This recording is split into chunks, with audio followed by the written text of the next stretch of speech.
I remember the first time I drove those streets alone. The night pressing down on me like a weight I couldn't shake. I had been riding along with my partner for weeks, learning the rhythms, the way the city breathed after dark. But now it was just me and the cruiser. The night shift, my first solo patrol. The radio crackled occasionally, static slicing through quiet. Every so often, a voice would break through, clipped and professional. Dispatch calling out locations or checking in. I try to focus on that. Try to drown out the little voice in my head that whispered, "You're alone now. Everyone's gone. This is your responsibility."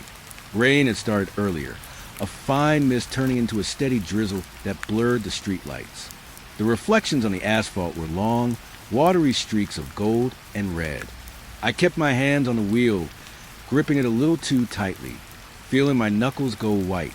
My partner had told me, don't let the night get into your head. But here it was anyway, sneaking in through my skin into my bones. I remember the first time I saw it. A car, nothing unusual at first. A black sedan, headlights on, taillights glowing like little embers in the dark. I noticed it in my rear view mirror as I passed the intersection at 5th and Lark. Just a car, but something felt off. It was the way it seemed to be exactly where it needed to be, following me no matter which turn I took. At first, I thought maybe it was coincidence. I tried to ignore it, but when I turned onto a side street, the car was there again.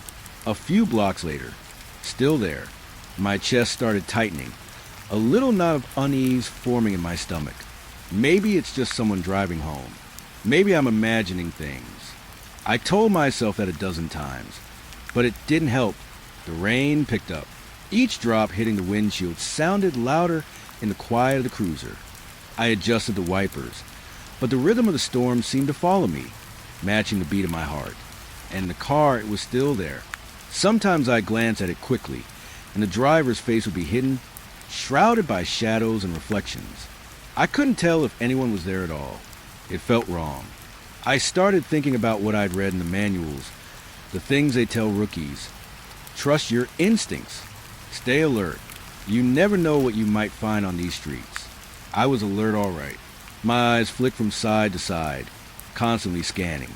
But the more I watched, the more I noticed small things that didn't make sense. The car never turned off, never slowed down. It just followed. I pulled over briefly, pretending to check my mirrors, to see if maybe it would pass me. But when I looked back, it was there again, headlights shining like a pair of watchful eyes. My stomach sank. That's when I realized I hadn't passed it, and it hadn't passed me. We were moving in sync, two vehicles in a silent dance that neither of us had chosen. I tried calling it in, asking dispatch if they could run a plate or check for erratic driving, but the radio crackled and spat out only static. I spoke into it again, louder this time, my voice shaking. Unit 12, I have a vehicle. I think it's following me. Can you confirm? Nothing. Just a hiss of static. Like the night itself was swallowing my words. I remember gripping the wheel tighter, my palms slick with sweat, my heart thudding in my chest. My mind raced. What if it wasn't just a car? What if someone was watching me, learning me, testing me? I tried to laugh at myself. Get a grip? Rookie. It's just some guy driving home. Big deal. But the laugh caught in my throat. As I drove, the city seemed to stretch unnaturally. Streetlights blinked or flickered out entirely. Shadows pooling in the corners of my vision.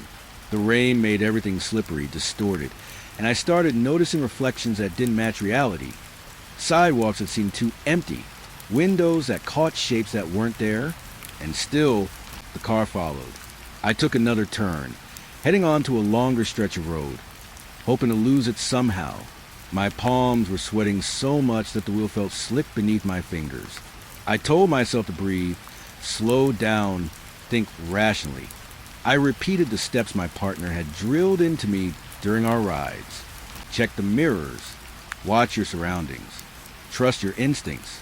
But my instincts were screaming, whispering that something was wrong. Something bigger than a simple tailing car. And then it moved differently. Not faster, not slower, but deliberately. It mirrored me. Every turn I took, every slight adjustment. It followed exactly. My pulse started hammering in my ears. I couldn't take my eyes off it, even for a second. It wasn't just a car anymore. It was something alive, something aware. I remember the point when I finally pulled over on the side of the road, my hands trembling so badly I could barely hold the wheel. My headlights illuminated the wet pavement in front of me.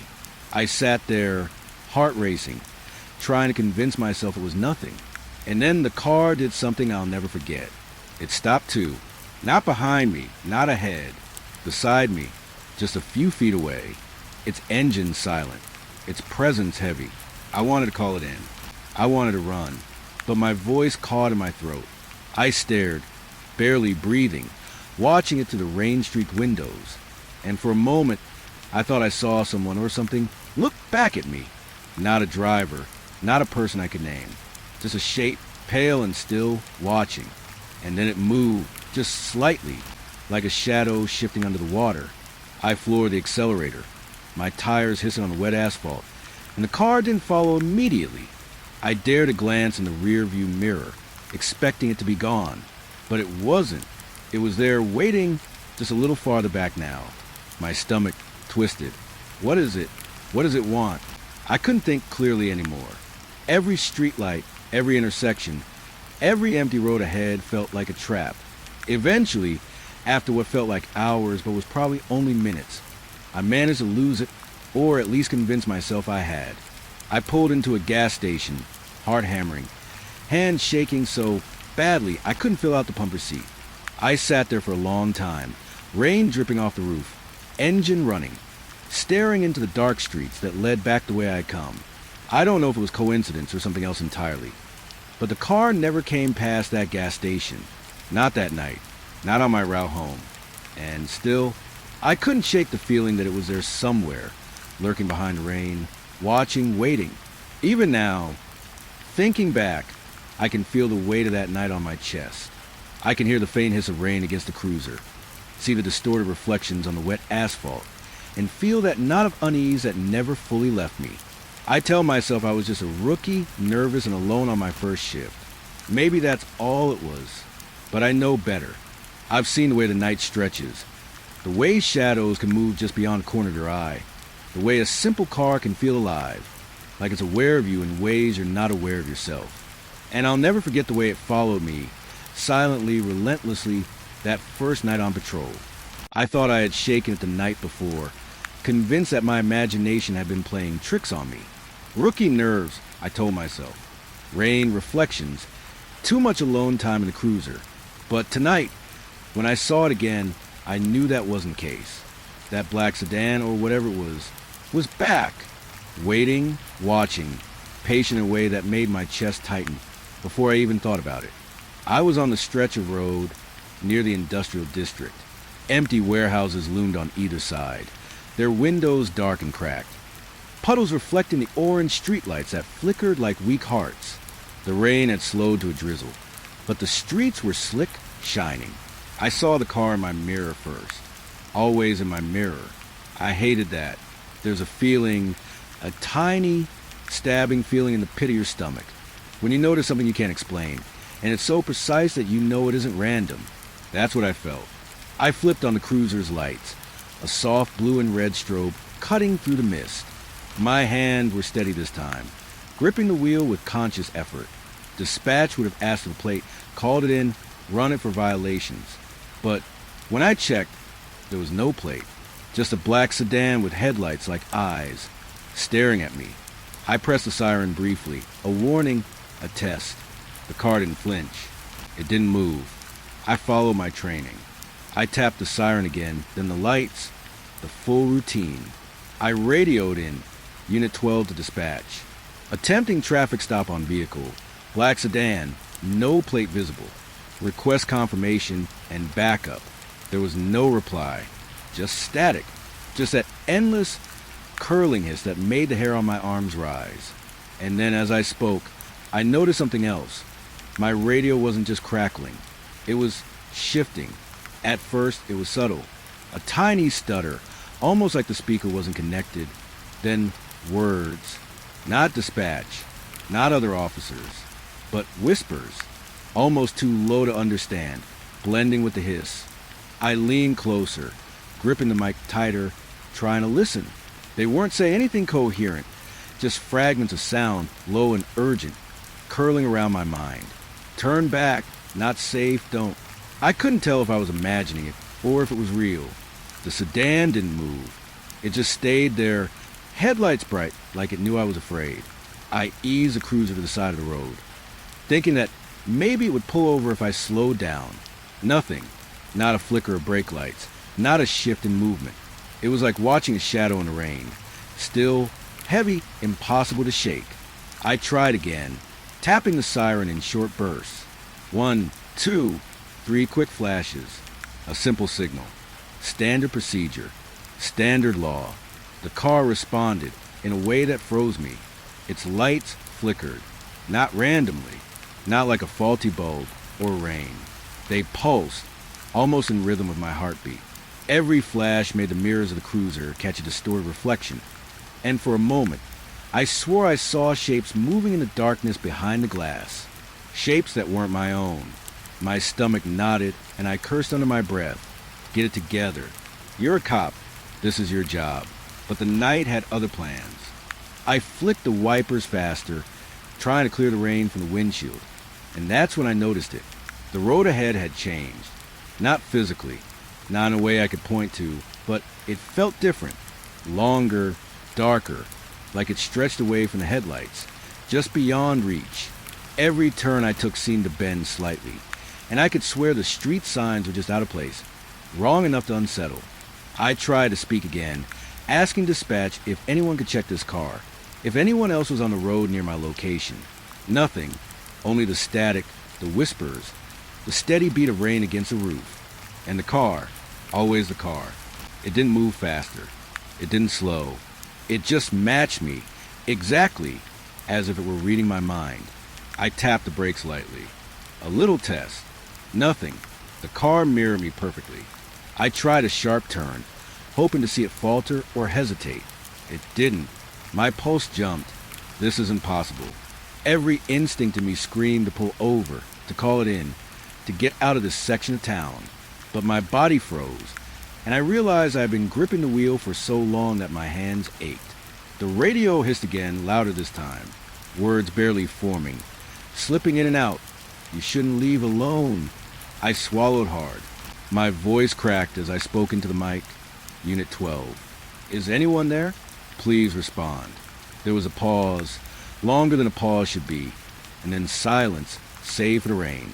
And the whispers. I thought about the streetlights overhead, flickering, weak, almost like they were breathing. The wet asphalt reflected them, and I could see double shadows. One from the cruiser, one from something else. My stomach dropped. I realized I hadn't been thinking clearly. Had been staring at the road, the car, the mirrors, and I hadn't noticed my own shadow shifting unnaturally. I forced myself to focus. Just a traffic stop. Standard procedure. That's all. I eased the cruiser closer to the black sedan, heart thudding, every nerve screaming. And that's when I saw the figure behind the wheel.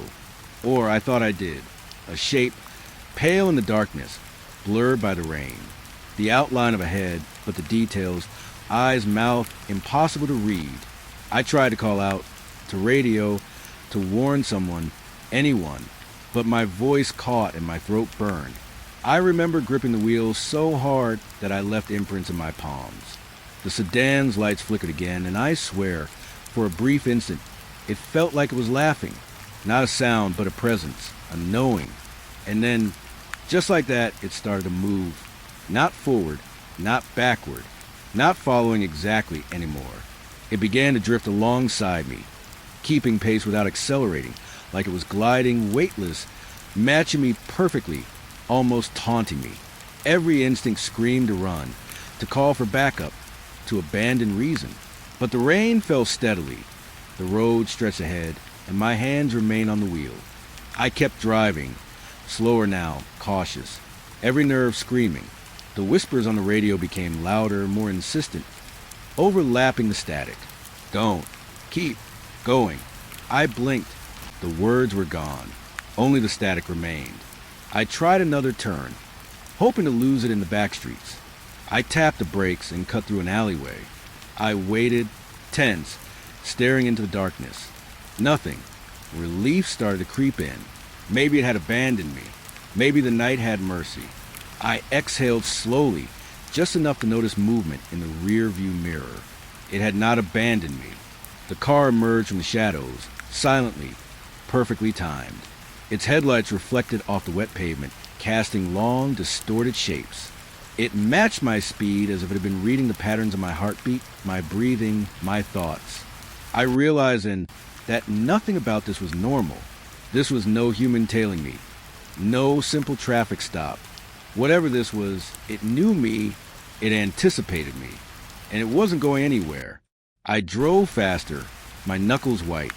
I passed every intersection, every street I recognized, hoping for an exit, a sign of normal life. But the black sedan mirrored every move. It had no license, no apparent driver, and it emitted no sound beyond the faint hum of an engine. But I could feel it, the weight of it in the rear-view mirror, pressing against the back of my mind, like it wanted to understand something I couldn't. I don't know how long we drove like that. Minutes, hours, time lost its meaning. Only the rain, the wet roads, the static on the radio, and that unyielding presence behind me. I remember thinking, this is it. This is how it ends. The first solo shift, and this is the memory that will never leave me. Eventually, I turned off the main road, heading toward a bridge that cut through the industrial area. I slowed, hoping the structure, the darkness, would break the pattern. And for a moment, I thought it had worked. I exhaled shakily. My body trembled, but in the reflection of the side mirror, there it was, waiting, patient, silent. I realized then that there was no escaping it. That black sedan wasn't just a car. It was something else, something aware, something that wanted me to know how small and unprepared I was. And the rain, the road, the night itself seemed to pulse in tandem with its presence, stretching time and space until I didn't know what was real anymore. I drove on, the hum of the engine and the hiss of the rain, the only things keeping me tethered to sanity. But I couldn't shake the feeling that every flicker of light, every spark of static on the radio, was a signal, a warning. And that black car, it was the messenger. I knew the car wasn't going to let me go. I felt it before I even noticed the red glow of its taillights in the distance. My hands were tight on the wheel, knuckles white, the rain still falling in a soft, endless mist. I tried to reason with myself. It's just someone messing with a rookie. It's a car, that's all. Keep calm. Follow protocol. But every instinct in me was screaming otherwise. I followed it onto the side street that led to an abandoned stretch near the river. Streetlights flickered weakly, puddles reflecting the orange and red of the night. The black sedan slowed just slightly, and then stopped completely. I hit my brakes instinctively, the tires hissing on wet asphalt. My heart was pounding so hard I thought it might echo off the empty warehouses lining the road. I sat there for a moment, trying to steady myself, to tell myself this was just a person inside a car playing a game. The headlights reflected off the wet road in front of me, long streaks cutting through the mist. I leaned forward, tried to see through the windshield, and that's when I saw them, the passenger. I thought at first it was a trick of the light, a reflection distorted by rain and glass. But no, there was someone sitting there, perfectly still, pale and almost featureless in the dim glow of the headlights. The shape of a head, shoulders, the faint suggestion of hands resting on the lap. The face, it was empty in a way that made my stomach drop. No expression, no life, just skin pale as moonlight and eyes that didn't follow the rules I knew. They moved, or rather, the eyes moved independently of the head. Left, right, tracking me, then back again, as if they were watching more than just me. It made no sense. The head stayed still, almost stiff, while the eyes darted, scanning, searching, knowing things they shouldn't. I blinked, rubbed my eyes, convinced it was fatigue, rain, stress, my imagination. But the eyes didn't stop. They didn't blink. They just observed. I tried to speak into the radio. Unit 12. I have a visual on the passenger. Request immediate backup. My voice sounded small, fragile, swallowed by the wet night. There was no reply, just static, low and whispering. The words, if they were words, slipped through the hiss. Don't, don't, don't. My chest tightened. I felt like I couldn't breathe. I wanted to move. I wanted to call it in, run the engine, drive away. But I couldn't. Some part of me, some stupid, stubborn, rookie part, stayed rooted to the seat. I stared at the car, at the passenger, tried to understand what I was seeing. Was it human? Not human? My mind churned for answers, for logic, anything that would make sense of it. There was none. I eased the cruiser closer, heart hammering, palms slick on the wheel. My training kicked in. Approach carefully, keep distance, don't make sudden movements. But my body felt wrong, unresponsive, like I wasn't entirely in control. The passenger's eyes flicked again. Left, right, then back to me. I felt something crawl up my spine, like 1,000 tiny hands reaching for me, whispering that this was more than a car, more than a person, more than anything I could explain. I could feel the rain dripping through my hair, through my uniform, and yet it felt distant, like the storm was happening somewhere else, and I was inside some isolated bubble, alone with the car and its passenger. My mind began to race with questions I didn't want the answers to. What did it want? Why me? Was it waiting for something? Or was it just existing indifferent, and I was simply unlucky enough to be in its presence? I tried to call out, my voice trembling. Sir, please step out of the vehicle. Silence. Only the soft patter of rain, the hum of the cruiser, and the presence across from me. The passenger didn't move, didn't blink, didn't breathe in any way I could detect. And yet, the eyes, those eyes, I felt like they were piercing into me, unraveling memories I hadn't even remembered thinking about, dredging up shame, fear, moments I tried to forget. I glanced briefly at the driver's seat. Empty, no one behind the wheel. That didn't make sense. Someone had to be driving this car. It had been following me, responding to my movements, matching my speed. It had to have a driver. And yet, the seat was empty. My mind tried to find an explanation, a trick of the rain, fatigue, my own reflection. None of it fit. The passenger shifted slightly, almost imperceptibly. The eyes adjusted, focusing more sharply, and for a moment, I felt exposed. Like everything I thought I was hiding, all the things I kept secret, were laid bare before this silent, unmoving figure. I wanted to look away, to run, but my body refused. I was trapped in a bubble of fear and fascination, a prisoner of my own eyes. Time stretched. The rain slowed, then stopped entirely, though the wet sheen of the asphalt remained, reflecting the streetlights in distorted, shimmering patterns.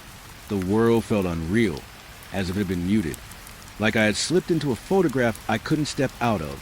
And still, the passenger's eyes followed me. I realized that nothing about this was random. Every flicker of light, every move in the car, every whisper in the radio static, it was orchestrated, and I was the only audience. I thought about what I could do. Call for help? Already done, and nothing came. Exit the cruiser? My legs felt like lead, useless under me. Drive away? The car might follow, might anticipate, might prevent it. And then I remembered the stories my partner had told me on long shifts. Tales of things seen on the road. Strange figures, shadows that didn't belong. Don't let them see you looking too closely. Don't let them know you're afraid. I had scoffed at the time. Now I understood. I tried to steady my breathing, tried to calm the panic that was rising like smoke in my chest. 1, 2, 3. I reminded myself to think, to observe, to find some clue. But the passenger remained still, expressionless, staring with eyes that defied explanation. It was as if time itself had been around this car, around this figure, and I was caught in the fold. Then, slowly, almost deliberately, the passenger leaned forward. Not quickly, not threateningly, but the movement was precise, unnaturally smooth. I caught the faintest outline of lips, a hint of a nose, but no other features. I couldn't read it, and yet it felt like a greeting, or a warning. Something human in intention, but impossible to categorize. My mind tried to categorize it anyway. Something, someone, some entity, not of this world, observing, testing. I exhaled shakily, whispering to myself, "It's just a person. It's a person. Just a person." But the lie tasted bitter. I knew, deep down, that it wasn't. Nothing about this was normal. My hands were still on the wheel, but my knuckles ached, and I realized I had been gripping it for longer than I noticed. I felt sweat mixed with the rain that had seeped into my uniform. My pulse thrummed like a warning drum in my ears. I looked at the passenger one last time before the cruiser began moving slowly, cautiously. The car didn't follow immediately. For a moment, I thought I had shaken it. But the eyes followed, tracking, always tracking. And I knew then that I would never forget this night. That passenger, pale and expressionless, with eyes that moved independently of their head, had marked me somehow. Not physically, not with scars, but deep inside where the fear lives, where memory bends into dread. I drove on, slower now, every reflex heightened, every reflection, every shadow, every flicker of light held meaning. I kept glancing at the passenger, who remained as still and silent as ever, watching, waiting, knowing. I didn't speak anymore. I didn't breathe audibly. I just drove, trying to reconcile the impossible with the real, the training I had been given with the reality I was living. Even now, thinking back, I can feel the weight of those eyes on me. I can hear the faint hum of the engine, the softness of the rain on the asphalt, and I can remember the stillness of that figure. I don't know what it was, and maybe I never will, but I know it was there, waiting, watching, and for the first time, I understood that some encounters on these streets don't end. They linger, like cold air in your lungs, like shadows in the corner of your vision that never quite go away. I thought it was over. After that stretch by the river, after the passenger with those impossible eyes, I thought the car would finally disappear, fade back into the shadows of the city, and I could go home. My hands still shook, my pulse still thudding like a drum in my chest, but at least the immediate danger seemed gone. The black sedan had stopped in the distance, then vanished, swallowed by the night and the rain. I allowed myself a shaky exhale, the kind where your lungs feel like they've forgotten how to work. I started driving again, slowly, cautiously, my eyes darting to every corner, every mirror, every shadow. The streets were empty now, unnaturally so. No other cars, no pedestrians, just the mist curling along the asphalt and the occasional flicker of a streetlight. My reflection in the wet windows of abandoned buildings stared back at me, pale and anxious, and I realized my entire body had tensed without me noticing. I tried to tell myself it was just a coincidence. Maybe the sedan had gone on a different route. Maybe it was gone for good. It's just your imagination, rookie. You've had a long night. You're tired. But my gut refused to listen. That feeling, the one that had been gnawing at me since the first time I saw the car, was still there, patient, watching, alive. And then I saw it, a shadow in the rearview mirror, barely visible at first, a black shape, gliding over the wet asphalt, headlights faintly illuminating the mist like a pair of distant, cold eyes. My stomach lurched, a heavy, sinking twist that made me grip the wheel so tightly my fingers ached. No, not again, not now. I pressed the accelerator slightly, hoping I was imagining it, hoping I could shake it like I had tried before. But the sedan matched me. Exactly. Every turn I took, every slight adjustment in speed, it mirrored perfectly. I tried to stay calm, telling myself to breathe, counting silently to 10 over and over. But the rain, the reflections, the night itself, it was all wrong. Everything felt stretched, distorted. The streets seemed longer than I remembered, the light from the lamps dimmer, the shadows sharper, and the car followed, patient, inevitable. I turned on to my usual route home, thinking perhaps the familiar streets would ground me, remind me that reality still existed outside this nightmare. But the sedan stayed with me, appearing in every mirror, every corner, every reflective puddle. It didn't accelerate. It didn't hesitate. It just was, like a shadow anchored to my movements, to my heartbeat, to the very rhythm of my fear. I tried the radio again. Dispatch, this is Unit 12. I'm being followed by a vehicle. Black sedan, no plate. I need confirmation. Back up. My voice sounded hollow, swallowed by the static that had been there all night. The hiss rose and fell, and for a moment, I could swear I heard faint whispers, low and urgent, curling around the edges of my mind. Don't. Keep going. I slammed my hand against the mic, but the sound only seemed to amplify the emptiness around me. I thought about stopping the car, pulling over, maybe confronting it, calling for backup in person. But the moment I slowed, the sedan drew closer. Not aggressively, not menacingly, just deliberately. The headlights glinted in the mirrors, bouncing in ways that made my reflection stretch unnaturally. For a heartbeat, I swore I saw my own face warped in the glass, eyes wider than they should have been, mouth frozen in a silent scream I didn't remember making. I forced my gaze forward, breathing heavily, trying to ignore the sensation crawling up my spine.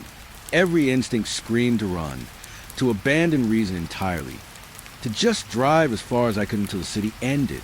But the roads were empty, the night vast, and the car followed, patient, silent, like it had nowhere else to go but alongside me. I remember my partner's words, the ones he'd muttered after hours on a night shift.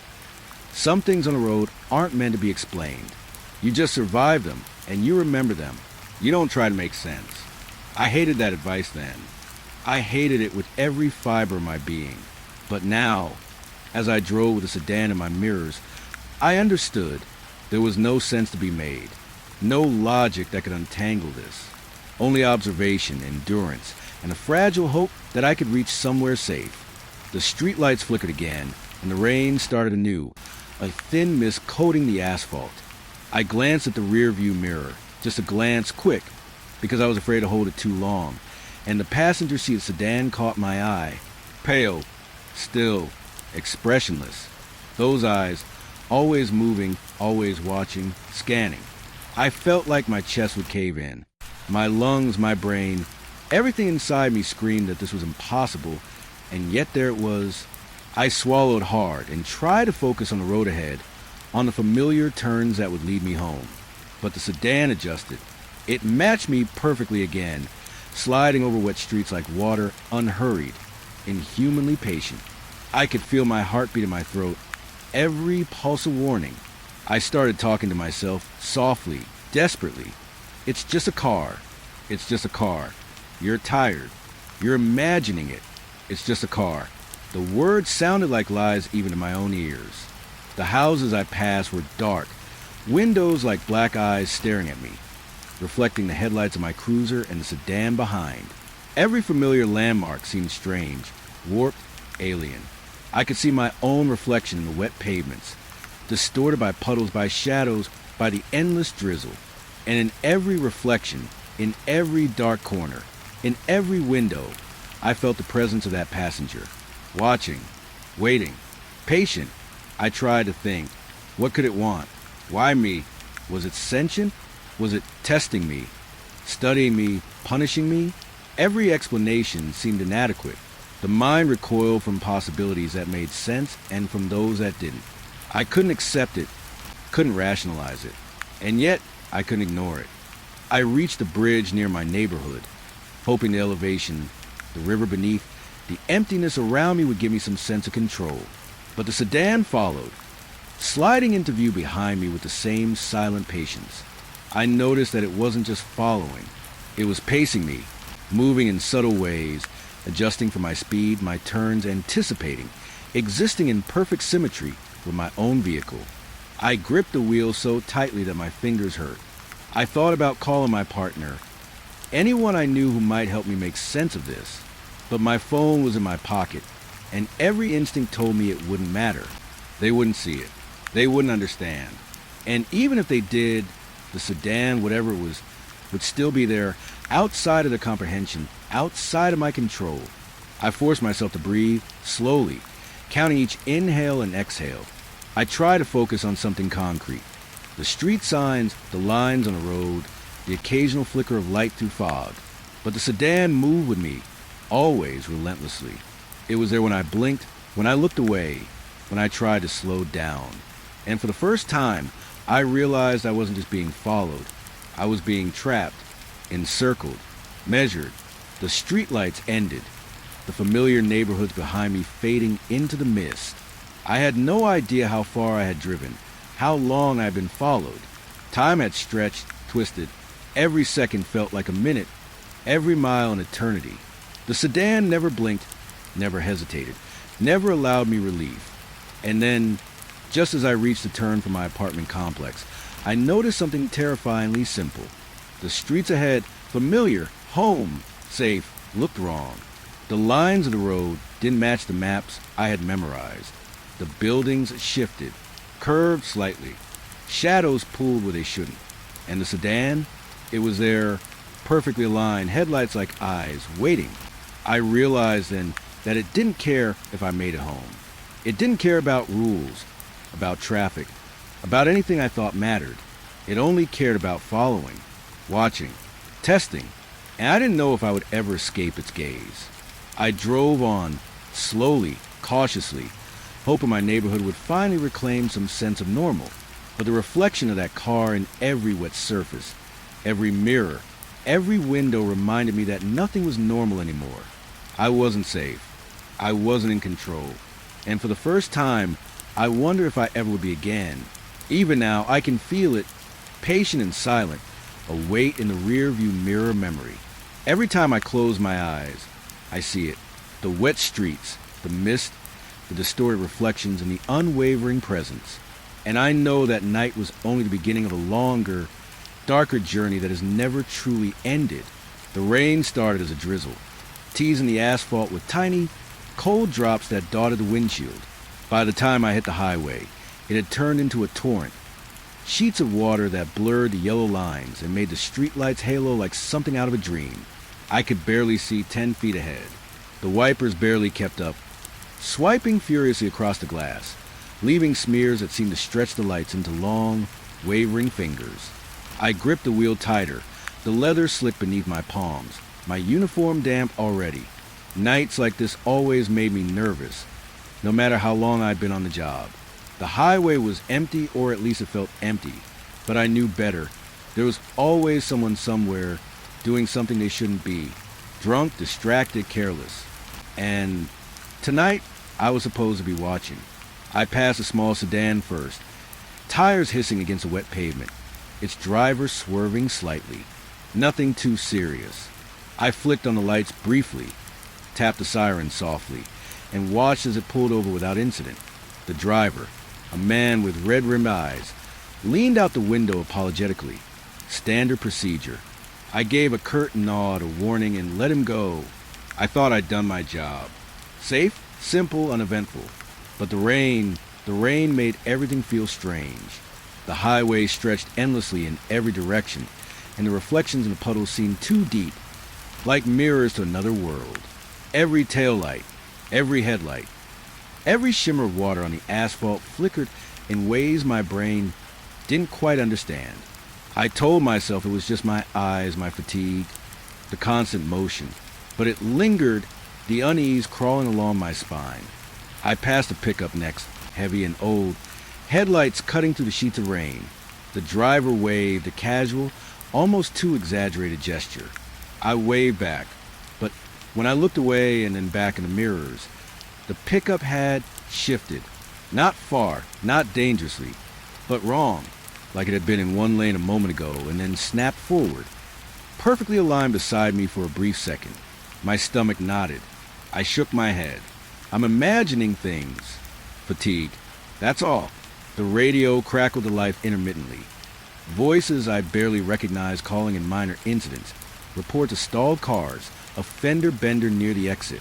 My job tonight was uneventful, simple, routine, but the storm turned every normal task into something sharper, more immediate. The sound of tires on wet asphalt, the hiss of wipers, even my own breathing seemed amplified. The night was alive in a way I wasn't used to, and I didn't like it. A car swerved in front of me a little too abruptly. I flicked on the lights again, approached slowly. It slowed, a figure leaning slightly in the seat, looking startled but compliant. I tapped my siren once, softly, almost hesitant. The driver didn't panic, just nodded, pulled over. I sighed, felt my shoulders slump for the first time that night. One more, done. Just the storm now, and me and the long highway ahead. And that's when I noticed the shadows. Or maybe I noticed them first, and then the shadows noticed me. The rain pooled on the shoulder, reflecting the streetlights, reflecting the dark shapes that seemed to linger just beyond the glare. For a moment, I thought I saw figures moving along the roadside. Not pedestrians, not animals. Something else. I blinked. Nothing. Only the rain, the asphalt, the streetlights. My heart skipped. I told myself again, fatigue, focus on driving. Just the rain. I rounded a curve, and the highway stretched ahead in a long, straight line. The rain poured down harder now. The kind that hits your face through a windshield if the wipers lag even a second. The reflection of the lights on the wet pavement stretched endlessly. The world felt slippery, unstable, like I was driving through water rather than air. And I kept noticing things.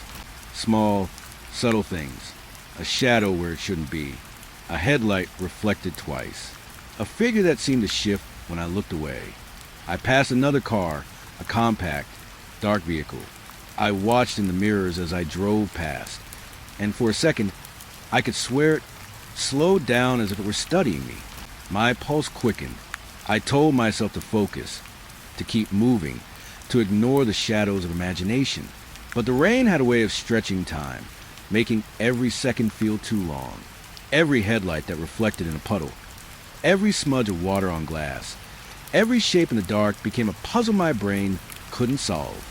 A semi-truck appeared in the distance, its headlights blazing, water spraying from its wheels. I hugged the right lane, gave it a wide berth, and then I saw it.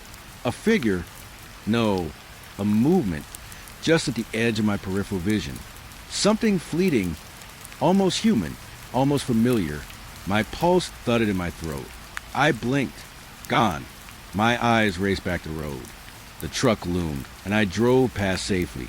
But the image lingered in my mind, in my chest, a cold pressure that made my fingers tighten around the wheel. I tried to call it in, a minor report from minor observations, but the words felt hollow. My voice was swallowed by the storm, by the static of the radio, by the sense that something beyond routine had crept into the night. I glanced at the mirrors again. Every reflection was distorted by the rain, the lights, the shadows, and I could swear some of those distortions weren't mine. Some were shapes watching, studying, patient. I passed another exit, slowed briefly as a car moved ahead, but then I noticed it, a reflection in the puddle, in the wet asphalt. Not mine, not the car's. Something darker, deeper. I froze for a moment, heart thudding my chest, breathing shallow. The highway stretched endlessly, and yet the shape seemed to move with me. Not a person, not a vehicle, something else. Waiting, patient. I forced myself to keep driving, telling myself that every shadow, every reflection, every flicker of light was just that, a trick of water and lamp and fatigue. I repeated the mantra over and over. It's nothing, it's nothing, it's nothing. But the night seemed to stretch around me, expanding, pulsating. The rain turning every ordinary incident, every car, every swerve, every minor stop, into something sharp and almost alive. Another car passed, heading the opposite direction. Its lights glared, reflecting off the puddles, and for a brief instant, I thought I saw the figure again. Pale, still, watching. I blinked, my eyes watering, and when I looked again, the highway was empty. Just the rain, the dark, and the faint hum of tires on asphalt. My hands were soaked, my chest tight. I told myself I was imagining it. I wanted to believe it. I drove on, the highway bending into the mist, the storm relentless. The minor incidents I had noted earlier, drunks, swerves, fender benders, felt distant, almost unreal. It was like the rain had washed them away, leaving only the strange shapes, the reflections, the shadows that seemed to exist just beyond reality. I tried to focus on the road, on reaching home, but the longer I drove, the more I felt the night pressing in, dense and heavy.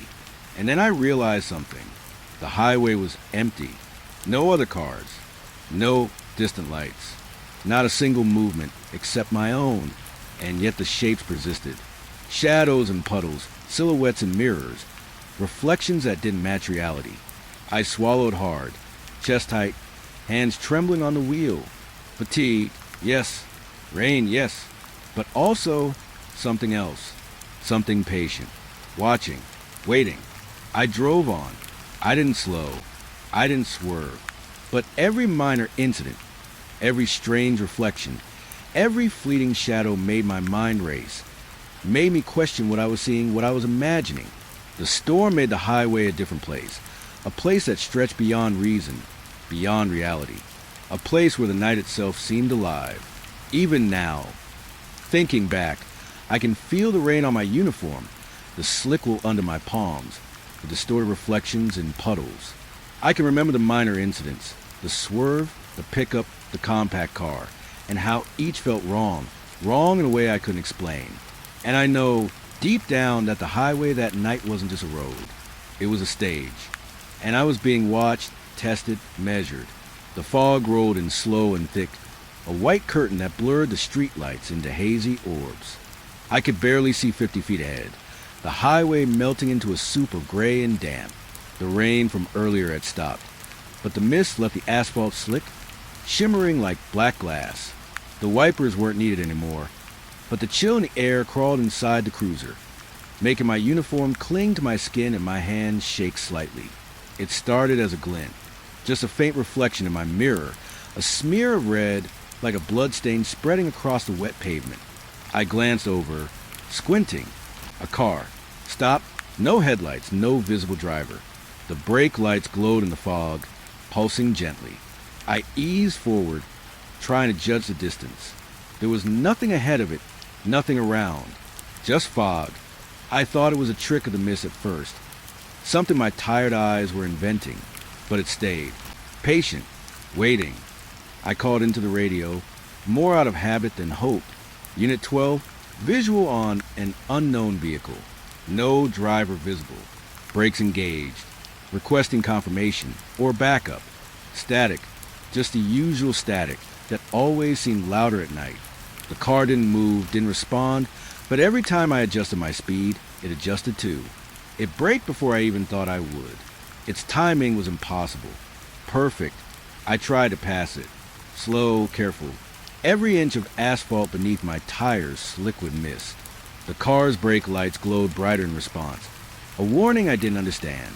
I tapped the horn lightly. Nothing. No engine, no movement, no sign of anyone inside. I froze, gripping the wheel so tightly it hurt. My pulse rattled in my ears. The fog pressed in, thickening like it was alive. Every reflection on the wet road seemed warped. Shadows flickered where none should exist. And the car, its red lights glowing steadily, kept pace with me, always braking moments before a crash would occur. I could have driven straight into it, and somehow, impossibly, it would have stopped. Every instinct screamed to swerve, to hit the brakes myself, but I dared not, my body tense as though held by some invisible hand, watching, waiting. I remember my training. Keep calm. Keep distance. Observe. But nothing about this made sense. There was no driver, no engine sound, no tires on the wet asphalt, and yet it behaved like any cautious, experienced motorist, perfectly precise, eerily anticipatory. My mind tried to rationalize it. Someone pulling a stunt? A malfunctioning autonomous vehicle? No, too perfect, too controlled, too deliberate. I followed the sedan-like shape, trying to gauge its size, its movement, anything. The fog shifted, and the brake lights glimmered like the eyes of a predator. I blinked, and for a moment, the reflection in the puddles looked like a second car behind mine, closer than it should be, almost touching the bumper. I jerked my eyes away. Nothing, only the red glow pulsing ahead, just far enough to keep me on edge. I called into the radio again.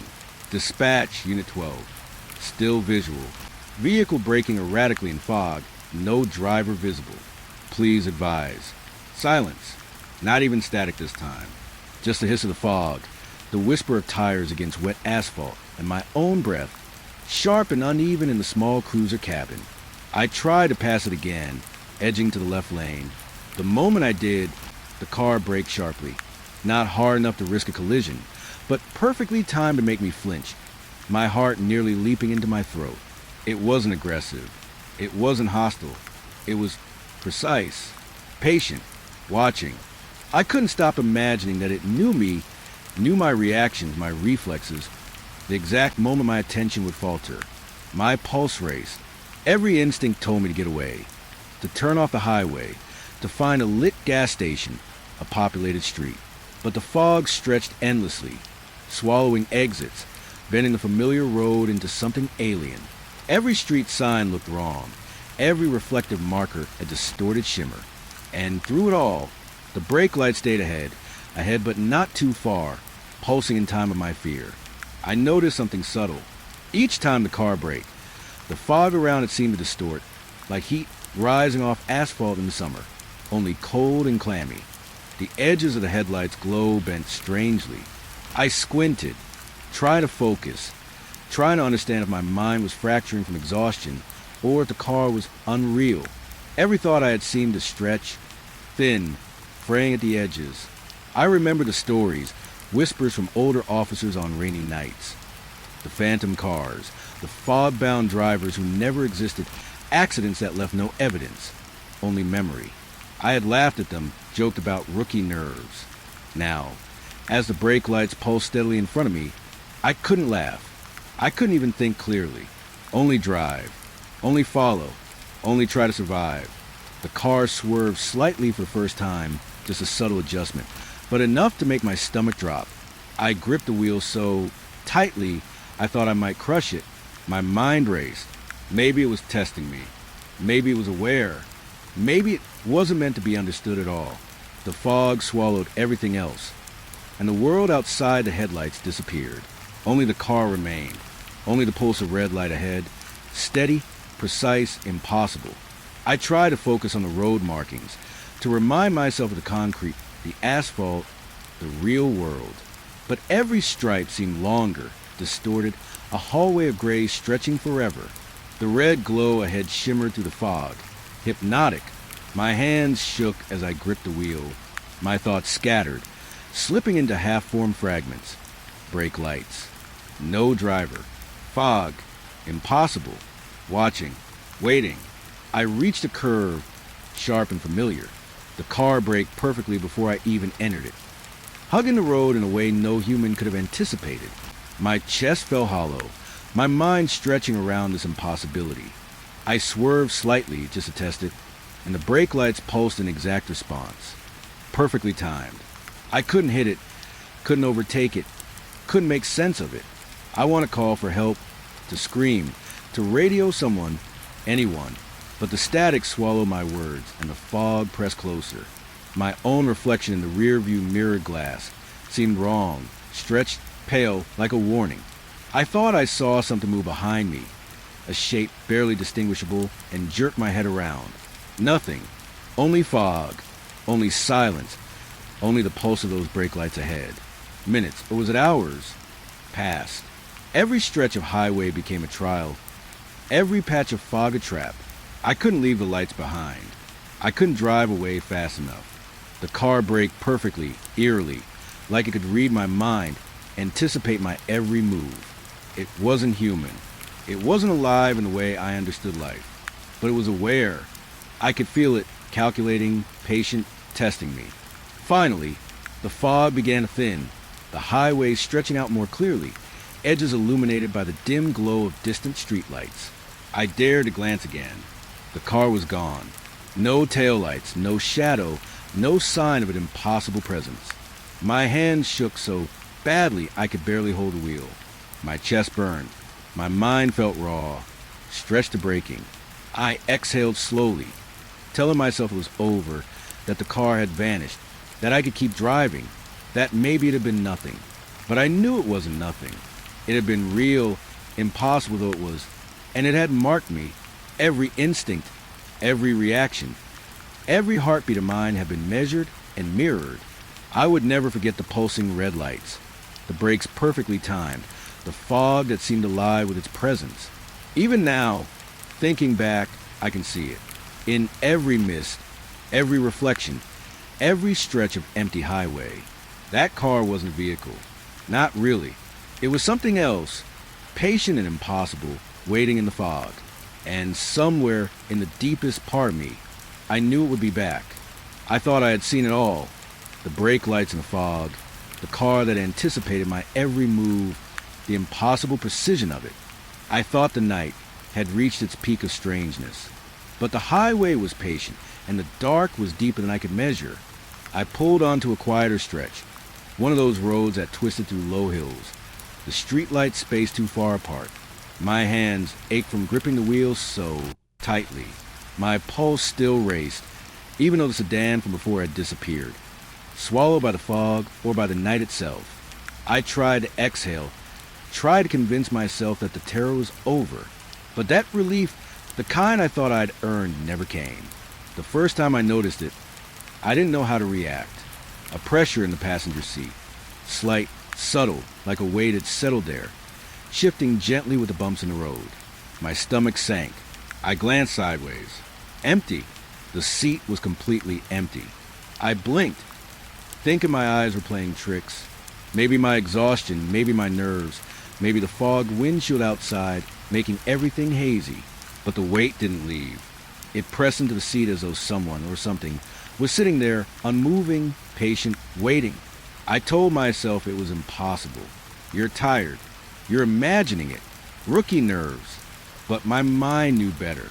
I could feel the subtle pressure shifting as I braked, as I swerved slightly, as I drove over small dips and cracks in the asphalt. It reacted. The weight mirrored the car's movements. My hands shook, my knuckles white on the wheel. I dared not look again for too long, afraid of confirming what I already suspected, that it was there and yet not there. I tried to focus on the road ahead, to count the yellow lines, to hum a tune quietly under my breath, anything to anchor myself to something real. But the moment I relaxed even slightly, I felt again the seat, soft but insistent, molding itself to an invisible body. My ears rang. My mind spun with every rational explanation I could find, and each was worse than the last. A trick of perception, a phantom wave from fatigue, or something else, something real. I spoke softly, almost whispering. Is someone there? Hello? You need to leave. My voice sounded thin, weak even to my own ears. No answer, no whisper, no movement, only the persistent, impossible pressure. I forced myself to glance at the seat again. Empty, completely empty. I could see the contours of fabric, the slight indentation of the seatbelt resting, but no body, no figure, nothing. I wanted to call dispatch. Wanted to tell someone, anyone, that something had entered my car without warning, without sound, without evidence. But I couldn't bring myself to reach for the radio. What would I say? I'm being followed by a ghost. The words felt inadequate. I was alone, and the highway stretched endlessly, dark and slick, with leftover rain, the occasional flicker of streetlights adding a distorted rhythm to the night. The weight shifted slightly, not like someone moving normally, not like a person adjusting in a seat. It was deliberate, precise, inhuman. I froze. My hands tightened further on the wheel. My mind, trying to grasp something solid, something logical, failed completely. I told myself to drive slowly, to stay calm, to maintain control, but every instinct in me screamed that control had left long ago. I started speaking again, more insistently. Who are you? What do you want? The sound of my own voice echoed unnaturally in the cabin. The mist outside made the streetlights smear into halos, and every reflection on the wet pavement seemed too bright, too deliberate, and the weight in the passenger seat. It shifted again, in perfect timing with my words. It wasn't responding with speech or motion that I could perceive. It simply existed, pressing, patient, watching. I tried a mental exercise, focusing on a memory I loved. My father teaching me to ride a bike, the smell of wet grass in spring, the sound of laughter ringing across the park. My chest tightened as I hoped to distract myself from impossible presence beside me, but the weight didn't fade. It pressed in subtly, a constant reminder that I was not alone, even when every logical sense insisted I should be. The headlights of a distant car pierced the fog ahead. I tried to focus on it as a lifeline, a point of reality. Perhaps another driver would make the night normal again. I imagined pulling up alongside them, maybe letting them see me, maybe letting them confirm that I was a living, rational being. But the fog swallowed them before I could reach the point where our paths might intersect. The seat beside me shifted again. It leaned slightly forward, almost in mimicry of curiosity. Almost, but not quite human. I imagined reaching for the door, rolling it open just to see what was there. But instinct froze me. Every fiber of my being screamed that action would be wrong, that the invisible passenger would react in ways I could not comprehend. So I stayed frozen, gripping the wheel, listening to hum the tires on wet asphalt and the soft, impossible pressure of that unseen presence beside me. I thought about the patrol car itself. My partner had joked about the cruiser being haunted after long shifts, how the old seats creaked, how the radio sometimes whispered static that sounded like words. I had laughed. Now I understood. That weight, that presence. It was alive in ways my mind could not name. Not human, not animal, not mechanical. Something else. Something patient. Something that had chosen me to witness it. Every turn in the road was a test. Every straight stretch was a challenge. I kept my eyes forward, occasionally glancing at the passenger side, only to see empty fabric and seatbelt. And yet I could feel it.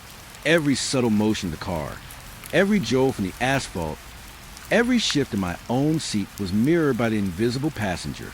I had no way of knowing how long it had been there, only that it had been patient, waiting for me to realize its presence. I whispered my fear aloud, trying to anchor myself with words. You're not real. You don't exist. You can't exist. The seat pressed back, subtle, as though disagreeing with me. My voice caught in my throat. My hands shook.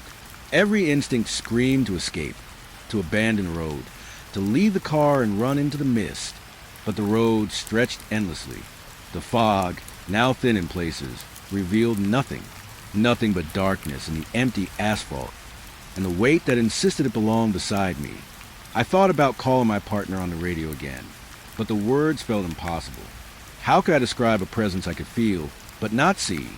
A weight that pressed in ways that logic could not explain? A passenger that existed somewhere between reality and nightmare?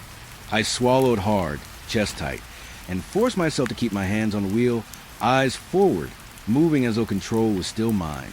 Time became meaningless. Minutes, maybe hours, seemed to stretch in the rhythm of the road, the pulse of my heart, the subtle, impossible presence beside me. I couldn't turn, couldn't escape, couldn't reason my way out. And yet, I was not paralyzed entirely. I drove, because driving was the only action that felt real, the only anchor to the world I still understood. Every reflection in the wet asphalt now seemed wrong. Shadows stretched unnaturally. Shapes shimmered in the peripheral vision that shouldn't exist. And the weight beside me shifted in tandem with every flicker, every distortion, as if it was aware not just of my body, but of my perception itself. I wanted to scream. I wanted to pull over. I wanted to wake up and find that the night had been nothing. But the invisible passenger was patient, immovable, watching. Eventually, the fog began to thin. Faint shapes of streetlights and road signs appearing in the distance. Relief should have come, but the seat remained weighted, a subtle, insistent reminder that this was not over, that the night, and whatever had chosen to accompany me, was still present, that I was not alone, not really, not ever again. Even now, I can feel when I close my eyes, the pressure on the passenger seat, soft but undeniable, patient and impossible. It doesn't speak. It doesn't move in ways I can measure. It exists beside me in the quiet spaces of memory, in the gaps between reflection and reality, in the moments when the highway stretches endlessly before me and the world feels wrong. I thought the night had reached its peak of strange. The invisible passenger, the brake lights in the fog, the weight in my own cruiser. Everything that felt like a test of my senses, a stretch of my mind I hadn't known I possessed. But the highway has its own patience, and the dark has a way of hiding things until it's ready to reveal them. It started quietly, the way nightmares often do. One red glow ahead, another shadow out of the corner of my eye. I blinked. hoping my fatigue had conjured another hallucination. But the lights stayed. Then more. I counted them instinctively, shifting in my seat to see. 5. No, 6. 7 headlights, faint, pulsing softly through the mist and darkness, each one perfectly aligned behind the other. Not a sound, not a single engine roar, just lights, waiting. I swallowed hard, gripping the wheel so tightly my knuckles ached. My pulse hammered in my ears. My mind tried to reason, but nothing made sense. There were no other cars on the stretch of highway, no exits nearby, nothing but wet asphalt, fog, and streetlights glowing faintly in the distance. And yet, the phantom convoy stretched behind me like a line of ghostly eyes, patient, silent, precise. I tried to speed up, slow down, swerve slightly. Every action was mirrored, matched, anticipated by the line of cars behind me. They didn't accelerate aggressively. They didn't honk, didn't swerve, didn't chase in any human sense. They were there, existing in perfect synchronization, a silent chorus of impossible presence. My stomach knotted, my chest tightened. My own reality felt brittle, fragile, like glass ready to shatter with the slightest touch. I muttered to myself, low and frantic, "This isn't real. This can't be real. It's just fatigue, just rain, just my mind playing tricks." But my mind had no purchase on this. No rational anchor it could hold. Each headlight glowed like an eye, reflecting in the puddles along the roadside, shimmering in ways that made the asphalt seem alive. And every reflection, every flicker, every red glow behind me felt deliberate, personal, aware. I thought of my training, what I had been taught about adrenaline, about stress, about night driving. But all of that knowledge was useless here. This wasn't about skill or reaction time. This was something else, something outside human comprehension. I could feel the weight of their observation pressing into me, a collective presence in shadows, and I realized how truly alone I was. Not alone in the physical sense, but alone in the sense that nothing I knew could explain or protect me. I tried calling dispatch again, but my voice felt foreign, weak, swallowed by static that seemed to pulse with the rhythm of the headlights. I hesitated, unsure if anyone would hear me, unsure if I could articulate what I was experiencing without sounding insane. Multiple vehicles, no drivers visible, highway empty, requesting guidance. The words were meaningless, inadequate, disappearing into the night. I adjusted my speed, easing the cruiser into a cautious rhythm, hoping somehow the convoy would dissipate. But they matched me perfectly, not as vehicles do, but as if something inside them could see my intentions before I acted. My pulse thumped in my ears, my hands trembling on the wheel. Every instinct screamed to turn around, to drive off the highway, to escape this impossible line of cars. But there were no exits, no safe turns, only the endless stretch of slick asphalt and the silent red eyes behind me. I tried to focus on a landmark, a familiar building, a sign, anything to anchor myself.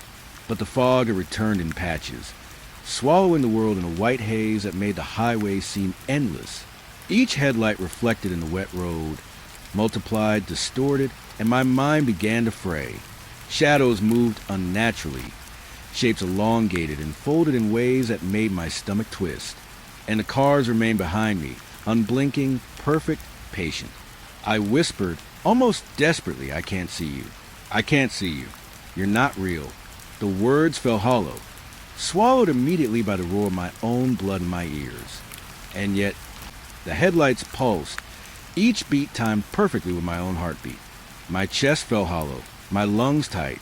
I gripped the wheel, telling myself it was endurance, that if I just kept driving, kept moving, I might survive this. But the line of ghostly vehicles made the concept of survival meaningless. I thought about turning off the road entirely, finding a side street, a gas station, anything with light or life. But the phantom cars mirrored my every move. Even slight deceleration, even subtle swerves were anticipated. Every choice I made, every decision to protect myself, was already accounted for by the invisible intelligence behind the lights. I felt like a puppet, and the headlights were strings I could not cut. The mist grew heavier, settling over the road like a living thing. Each vehicle's brake lights pulsed in perfect harmony, red reflections glimmering in puddles and mirrors alike. I couldn't tell if the lights were on the road or floating above it, suspended in the fog like lanterns from another world. My mind spun with disbelief. I wanted to stop, to scream, to abandon all reason, but every instinct told me that action would invite something worse, something tangible from this impossible convoy. I tried talking to the invisible presence beside me, the weight in my passenger seat that had haunted me before. "Do you see them?" I whispered. My own voice sounded small, almost insignificant. The pressure beside me didn't respond. Or maybe it did, subtly, with the tiny shifts I felt in the seat, a movement so minor I could have mistaken it for the car settling. My fear made me certain it was intentional. They were watching. All of them. The passenger, the phantom convoy, the fog itself. I thought about the stories older officers shared. Tales of highways that weren't quite right, of vehicles that followed with no drivers, of accidents that left nothing but an echo in the mind. I'd laughed at them once. Now I understood. They weren't stories. They were warnings, memories left behind by those who had survived or failed, trying to explain the unexplainable. I was living one of those stories now. Every heartbeat a reminder that I was alone in understanding, alone in fear. Minutes passed, or maybe hours. Time had lost meaning. The headlights didn't blink, didn't fade, didn't accelerate toward me or away. They simply existed, perfect, patient, anticipating. I felt my grip on reality slipping. The road seemed to bend, the fog curling in impossible arcs, reflections multiply into shapes that defied logic. Every mile was an eternity, every reflection a threat, every pulse of the lights a whisper of judgment. I whispered again, softly, shaking. I'm just driving. I'm just driving. I repeated it over and over, a mantra to keep my mind anchored. But the convoy didn't respond like humans would. It didn't chase. It didn't veer. It didn't react to fear in ways I could understand. It existed outside comprehension, patient, deliberate, and infinitely aware. At one point, I dared to glance in the mirrors, just a flicker, just long enough to confirm my own sanity, or the lack of it. The line of headlights stretched farther than I could see, extending beyond the road, beyond the fog, impossibly long. I couldn't count them, couldn't measure them, couldn't reason with them. And yet, I felt their gaze like a weight pressing on the back of my mind, a silent chorus of eyes judging, studying, testing. I fought against panic, against the creeping despair that threatened to paralyze me. I focused on the road, on the familiar stretches I'd memorized from years of patrols. But nothing was familiar. The asphalt shimmered unnaturally in the fog, puddles reflecting the headlights back at me in impossible multiples. Streetlights bending and warping, as if the world itself was responding to this silent threat. Every instinct screamed at me to escape, to turn off the road, to abandon the patrol, to run into the night. But the convoy was patient, immovable, unyielding. I was trapped in a moving corridor of impossibility, where logic no longer applied, where fear was the only constant, and where the headlights pulsed in harmony with the beating of my heart. Even now, when I think back, I can feel it. The weight of the invisible passenger beside me, the pulsing red lights behind, the fog curling unnaturally around the road. The phantom convoy wasn't angry. It wasn't aggressive. It was patient, watching, waiting, measuring. And I understood, in the deepest part of myself, that I would never truly be alone on a highway again. That night, and that convoy had claimed a piece of my perception, a fragment of my sanity that I would never regain. I didn't expect much from the call at first. A minor accident. The kind of thing that gets filed away and forgotten by morning. But the moment I turned onto that stretch of wet asphalt, the world seemed to have changed. Rain fell in thick, relentless sheets, blurring the yellow lines on the road and soaking through my uniform before I even opened the car door. Headlights reflected off puddles like broken mirrors, and I realized, almost too late, that the night had a sound all its own, low, wet, and almost whispering. I parked my cruiser a few feet from the scene. A small sedan had spun off the road, resting crookedly against the guardrail. Its hazard lights blinked weakly through the rain, a dim heartbeat against the darkness. I stepped out, boots sinking slightly into the muddy shoulder, and grabbed my flashlight. The beam cut through the sheets of rain, bouncing off the car's hood and windshield. Nothing looked unusual. No blood, no people screaming, just a quiet hum of a lone vehicle and the rain pounding like a drum in my ears. But that's when I heard it. A voice, or maybe several voices, just beyond the edge of my flashlight's beam. I froze. At first, I thought it was just the wind whipping through the trees, but then it seemed to shape itself into words. Low, murmuring sounds that tickled the edge of my hearing, like someone whispering secrets in a language I almost understood. I shook my head. "It's just rain," I muttered aloud, though my own voice sounded small and uncertain. I circled the car, checking for injuries. The driver's side door was locked, and the rain made the handles slick. I knocked anyway, hard. "Sir? Ma'am? Are you okay?" My voice sounded absurdly loud against the quiet hiss of the rain. No answer. The whispering grew slightly louder, or maybe my imagination was feeding on the tension. I leaned in closer to the window, wiping away a streak of water with my sleeve. Inside, the car was empty, just wet upholstery, and the faint smell of old coffee. I exhaled, the sound harsh in silence. Whoever was in the car had already left, or maybe there had never been anyone at all. I checked the back seat, the trunk, the ground around the vehicle. Nothing. No sign of struggle, no footprints in the mud. Only the endless rain and the whispering that now felt impossibly close. I stepped back and scanned the tree line beyond the road. That's when I noticed them. Small shadows fling between the trunks, moving faster than any animal should in the pouring rain. I squinted. Nothing concrete, just dark shapes. My mind tried to rationalize. Could be deer, could be a raccoon, but the shapes moved with an intelligence that set my teeth on edge. I reached for my radio, hoping to sound normal. "Dispatch, this is Unit 42. No injuries reported at accident site. Vehicle empty. Over." The crackle of static answered me. Then silence. Not the usual dead silence, but a heavy, expectant silence, like the air itself was holding its breath.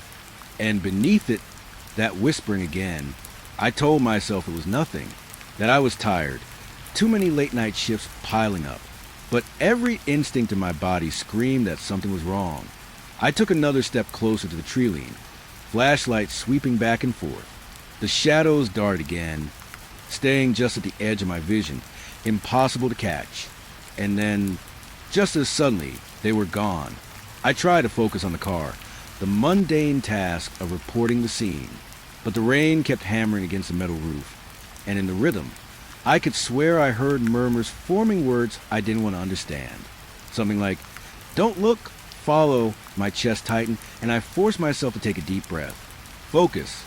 Just the accident. Empty car. Minor injury. That's it. I circled back to the driver's side and noticed the rear view mirror. Rainwater ran over the glass in long streaks, and for a fleeting second, I thought I saw someone sitting in the back seat. A woman, pale, staring straight at me. My hand shot out to the door handle, but when I blinked, she was gone.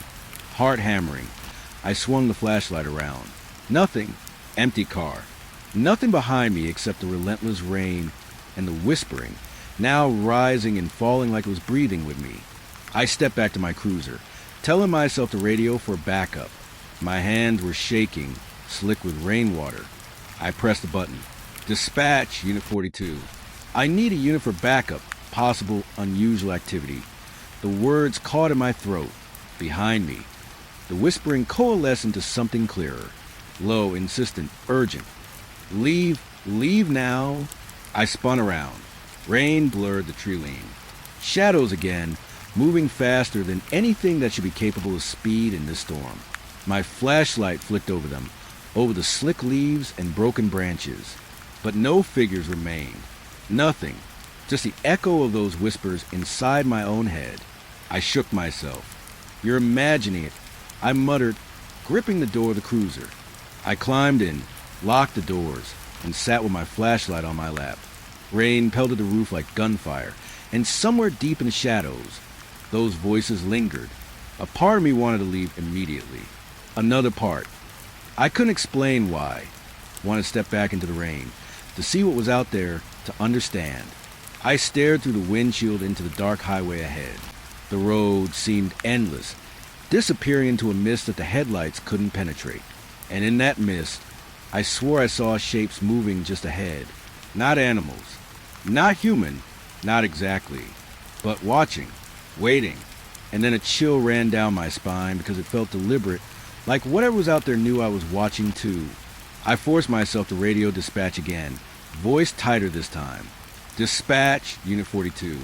Situation unusual. Requesting immediate backup. Over. Static answered me. Then, finally, a voice. Unit 42. Remain on site. Backup en route. Over. I exhaled slowly, trying to calm the shaking. My flashlight trembled in my hands. And then I heard it again, closer this time. Not from the tree line, not from the car, but from inside my own head. Don't stay, leave. I slammed the flashlight into the floorboard and buried my face in my hands.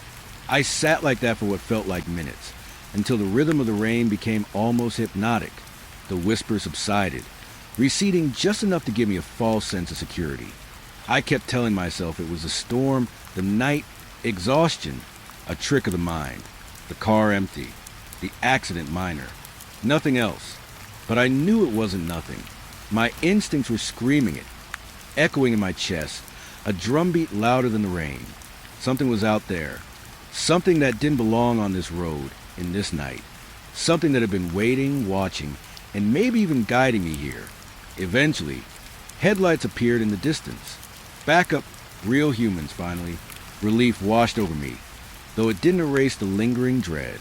As the other officer's car approached, I could still feel those shadows, still hear the faintest murmurs just behind my mind, just beyond comprehension. I stayed in the cruiser until they arrived, refusing to step back into the rain. When they finally got out, I tried to explain what I felt, what I'd heard, the shapes, the whispers, but the words sounded foolish even as I spoke them aloud. They looked at me, nodded, checked the car, and said the usual. No one was here, nothing unusual, just a minor accident, just rain. I forced a laugh, tried to shake it off. But deep down, I knew that wasn't true. Whatever had been out there, whatever had whispered my name, hadn't gone anywhere. It didn't need to hide. It had only waited for me. And I couldn't shake the feeling that the next call, the next road, the next storm, it would find me again. I thought the night had given me all it had to offer. After the minor accident, after the whispers in the rain, I told myself I was done, finished. Just another shift, another empty road, another stupid fear that came with the territory. But the universe has a cruel sense of humor. I was heading back to the station, headlights cutting through the wet asphalt, windshield wipers working overtime, when I saw them, a pair of taillights, red and small, blinking in the distance. At first, I thought it was just another car, another driver caught in the storm. But the rhythm was wrong. Human eyes would never blink like that. Not steadily, not in short, almost deliberate bursts. I slowed the cruiser, trying to convince myself it was nothing. Maybe hazard lights on a broken down vehicle. But the pattern, the blinking, was too precise, too intentional. It felt like a message, some wordless language that I was stupidly desperate to understand. My pulse picked up, every instinct in my body screaming that I shouldn't follow. And yet, I felt a pull, deep and magnetic, like the lights were calling my name. I shook my head. No, no. Stay in your lane, stay calm. My voice was swallowed by the roar of the rain on the roof. I blinked, and the taillights were closer, now bouncing over the wet pavement like something alive. My hands tightened on the steering wheel. The rational part of me, the part trained to handle accidents, reckless drivers, everything that didn't belong in this storm, shouted that I should stay put. But my feet moved anyway. I followed. The road twisted and turned through dense trees, the rain turning every surface into glass. I tried to keep a steady pace, keeping the lights in sight, but it felt like they were always just ahead of me, moving too fast, too deliberately. I could see their reflection in the puddles, flashing red like a heartbeat I couldn't read. And then the whispers started again, Low, soft, almost encouraging, riding on the wind and rain. Follow, follow. I swallowed hard. Rationally, I knew it could be a trick of the storm, my own exhaustion making shadows dance where there were none. But the pull, the need to keep moving, was insistent, relentless. Every fiber of me wanted to stop, to pull over and call a night, but I couldn't. Not yet. Something about those lights was compelling, like they held a secret meant only for me. The road narrowed, trees pressing close to the asphalt. My headlights barely cut through the mist, but the red dots ahead never faltered. They blinked, as if aware of me, as if guiding me. Every time I thought about stopping, the pattern would shift, 2 quick flashes, 1 long, and I felt my hands twitch, reaching for something I didn't have words for. I was almost driving by instinct, heart hammering, mind teetering between fear and a strange fascination I couldn't explain. I remembered every late-night call I'd ever made, every shadow that had chased me in my dreams, every warning my gut had screamed. And yet I drove, because now, more than anything, I had to know, what were those lights trying to tell me? They led me off the main road, down a narrow dirt path that I didn't remember seeing on any map. Potholes swallowed my tires, rainwater turned the earth into a slick mud, and branches clawed at the sides of the cruiser. I kept my eyes on the blinking taillights. They never hesitated, never faltered. They were steady, patient, beckoning. The whispers were louder now, almost chanting, urgent but not loud enough to be heard through the storm.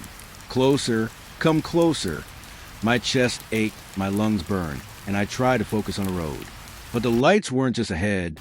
They felt inside me, inside my skull, pressing against my thoughts, my memories, tugging at something I had buried long ago.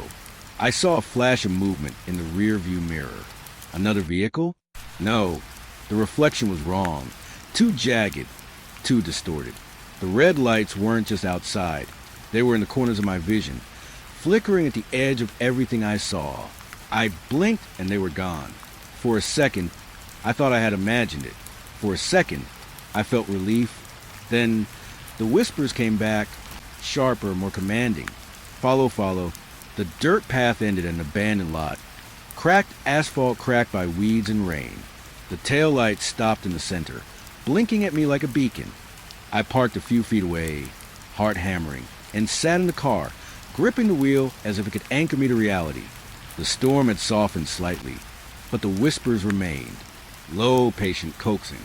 And the lights, they seemed alive now, pulsing almost like a heartbeat. I stepped out, boots sinking into mud, flashlight in hand. The red lights flickered at the center of the lot, completely still, almost defying the rain around them. I moved closer, each step hesitant, each breath visible in the cool night air. And then I saw it, a car, or something that had once been a car, twisted at impossible angles. The taillights, still blinking, hung in a perfect pattern, like eyes that had been left behind, watching. I felt a shiver run down my spine, and my brain screamed at me to leave. But I couldn't. My legs moved forward despite me, drawn closer to the lights. The air smelled different here, sharp, metallic, and almost alive.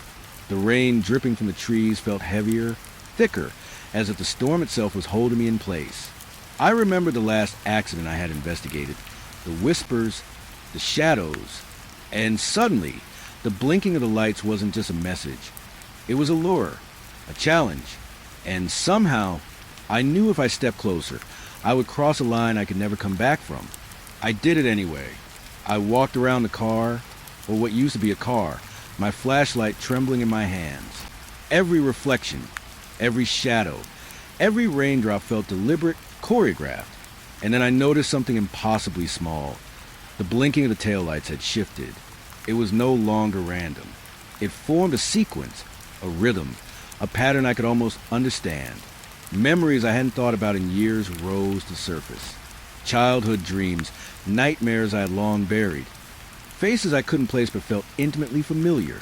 Every flash of red seemed to resonate with something inside me, something primal, something I had ignored for too long. And then the whispers became words. Clearer now, almost gentle, almost kind. You know, you remember, follow. I swallowed, throat tight. I didn't want to remember. I didn't want to follow. And yet, the pull was overwhelming. I felt like a puppet on invisible strings, every step drawn forward. The lights pulsed faster, impatient now, insistent. My rational mind screamed at me, begged me to run. But fear had turned into something else. Curiosity, need, a horrible compulsion I couldn't name. I raised my flashlight and swept it over the twisted metal. Rusted, bent, impossible angles, and yet there was symmetry, a deliberate design that made my stomach churn.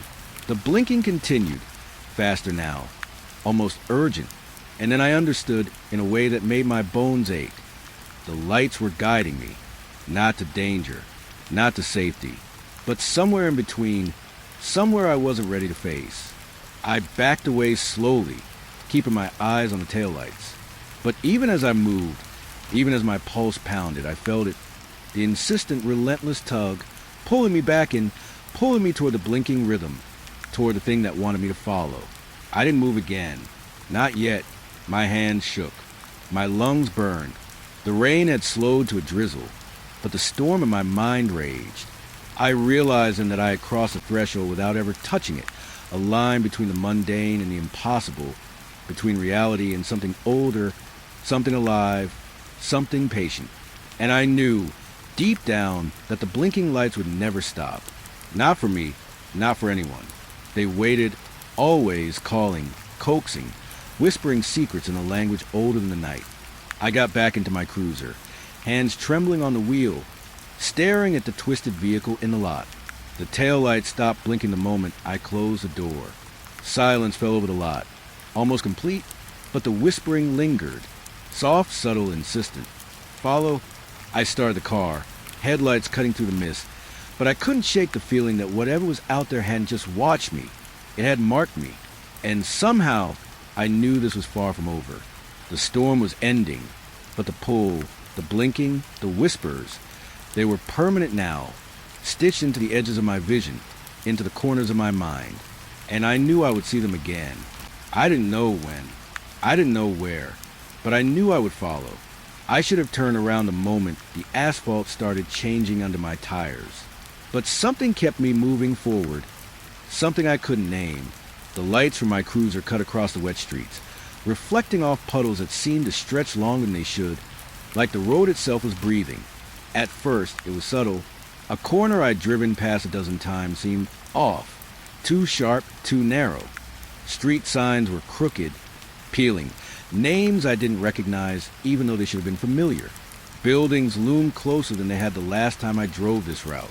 The streetlights flickered, casting shadows that twisted unnaturally, curling around themselves like smoke. I slowed the car, gripping the wheel tighter than necessary. Okay, I muttered to myself. You're imagining it. Long night, rain, that flashing lights. My voice sounded hollow inside the car, swallowed by the roar of the storm that followed me all the way here. But the road kept twisting. Every turn I took seemed to double back on itself. One street became two, then three, none of them matching any map, any memory I had. The GPS in my cruiser kept recalculating in frantic, impossible ways. It was as if the road itself didn't want to exist in a straight line. I remembered my last call, the blinking taillights in the abandoned lot, the lure that had pulled me here. And now, every shadow, every curve in the road felt like it was watching me, waiting for me to understand something I wasn't ready for. I passed a familiar intersection, or at least I thought I did, but the storefronts were different. The old diner was crumbling, windows boarded up, paint peeling in thick strips. A grocery store I knew had been replaced with an empty lot. Weeds growing tall, overtaking what little asphalt remained. Everything decayed, abandoned, as though time itself had rotted these streets while I wasn't looking. I slowed, heart hammering, and squinted through the windshield. A figure stood at the edge of the road, just beyond the flickering streetlight. At first I thought it was a pedestrian, but something about the posture was wrong, too stiff, too deliberate. The rain masked any sound, but I swore I felt its gaze, heavy and unyielding. I blinked. The figure was gone. I exhaled shakily, telling myself it was exhaustion, long nights, Long calls. Maybe the storm had broken something in my mind, but the road kept twisting, stubbornly, impossibly. Every turn led me deeper into the same section of town. Streets I didn't recognize, though I knew them or thought I did. A sudden sharp curve sent me skidding slightly on the wet asphalt. My hands tightened on the wheel. I could feel the road try to pull me off course, bending beneath the tires like it had a mind of its own. And in that moment, I realized the road wasn't just twisted. It was alive, not in a literal way, but in a way that made the hairs on my neck stand on end. Each turn was deliberate, each shadow calculated. It wasn't random. It was guiding me, or maybe trapping me. I tried to radio dispatch. Unit 42, The radio static cut me off. Nothing, not even the usual crackle that comes before a response. I tried again. Unit 42 to dispatch, anyone dead air, just silence and the endless hum of my tires on wet pavement. Panic prickled along my spine. The whispers had returned, soft, low, coaxing, almost indistinguishable from the wind. Keep going, my pulse raced. I wanted to scream, to slam the car into reverse and escape, but something rooted me in place. The whispers, the road, even the shapes in the corners of my vision, they were insisting I continue. Another intersection appeared, or maybe it hadn't. Streetlights flickered violently, casting the world in sharp, surreal angles. The buildings leaned in close, shadows pooling where there should have been light. Windows were dark, yet I felt eyes on me from inside. Faces pressed against glass that shouldn't have been there, watching, waiting. I blinked. They were gone. I pressed forward, each block stretching longer than it should. Every familiar landmark became unfamiliar. Every familiar street a trap. And I realized the road had vanished behind me. Where I had come from, my station, the main roads, even the last abandoned lot, none of it existed anymore. Only this decaying, deserted part of town. I tried to force logic onto it. Maybe the storm had caused flooding, road closures, detours. Maybe I had driven too far down some old service road I didn't remember. But the twisting streets weren't just confusing. They were impossible. I passed a lamppost that leaned at an unnatural angle. Light flickering across cracked asphalt that seemed to pulse with each heartbeat. My breath came in ragged gasps. Something moved in the shadows. A small, jagged silhouette darted across a cracked sidewalk. Not a person, not an animal. I couldn't place it, couldn't name it. It felt deliberate, and then it was gone. The street was empty again, but the feeling of being watched remained, pressing against my chest like a physical weight. I forced myself to drive slower, to observe. Broken down cars lined the edges of the streets, rusted and empty. Windows shattered, doors hanging open, and yet each seemed arranged, positioned almost like markers. I realized with a cold sense of dread that the road, the town, was intentionally decayed, intentionally designed to unsettle, to trap. The whispers grew louder, forming words I almost understood. You belong, you are here, see. I pressed my palms to the wheel, teeth clenched.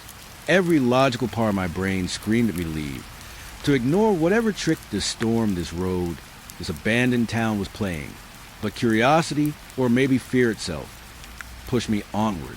I drove past a crumbling gas station. Neon letters hung crookedly, open, though the lights were dead. The building seemed to breathe under the flickering streetlights, walls stretching in ways that made my stomach turn. And then, in one of the windows, I saw a movement.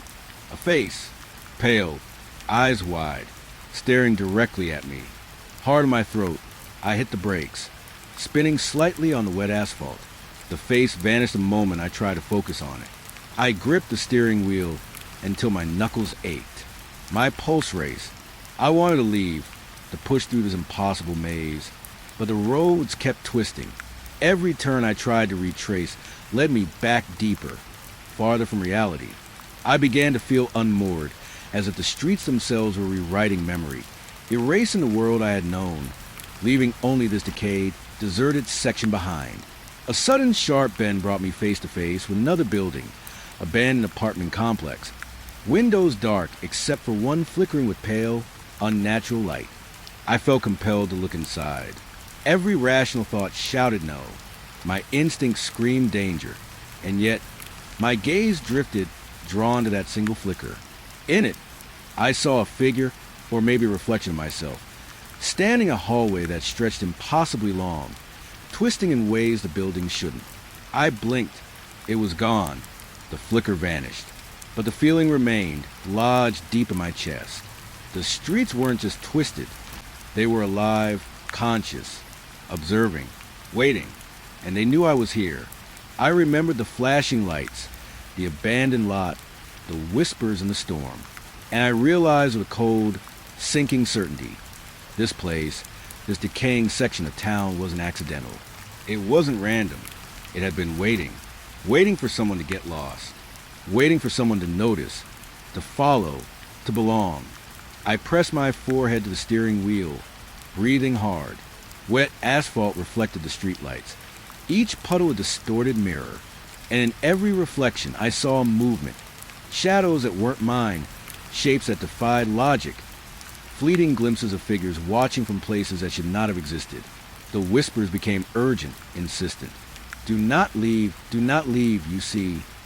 Every instinct screamed at me to escape, to find the main road, to break free of whatever this town had become. But the compulsion, the pull, was stronger. Something inside me had already answered the call. Something deep, older than fear, older than logic, wanted to see it all. I drove on. The streets twisted further, bending into impossible angles, lines that shouldn't have connected, alleys that appeared and disappeared as if the town itself was breathing. Rusted cars, crumbling buildings, flickering streetlights. It was a maze designed to unnerve, to trap, to teach a lesson I didn't yet understand. And yet, I kept moving, knowing that if I stopped, if I tried to rationalize too hard, I would lose the thread completely. Somewhere in this deserted, decaying section of town, a truth waited. A terrible, beautiful truth that was mine to witness, if I had the courage or the madness to follow. The storm had faded now, leaving only a wet, silent night. But the streets continued to twist. The shadows lingered in the whispers.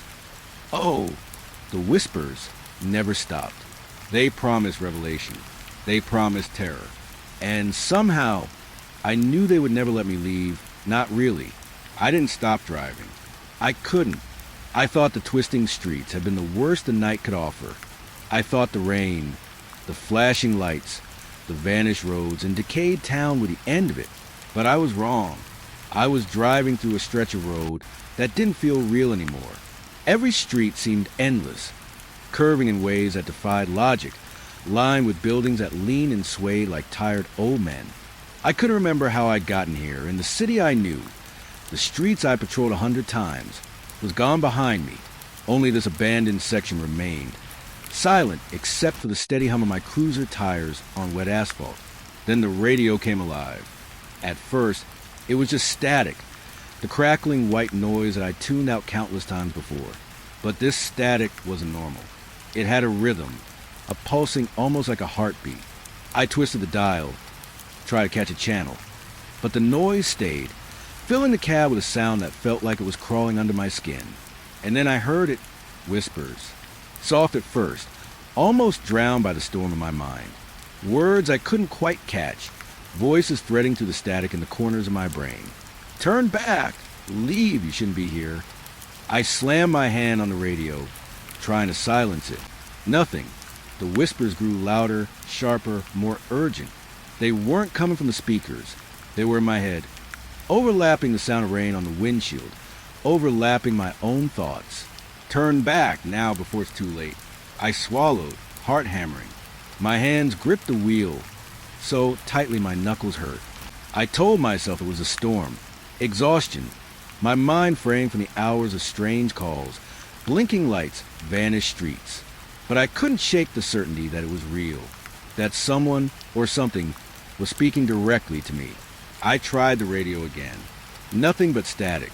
And then the whispers shifted, almost screaming through the white noise. Stop, stop, stop.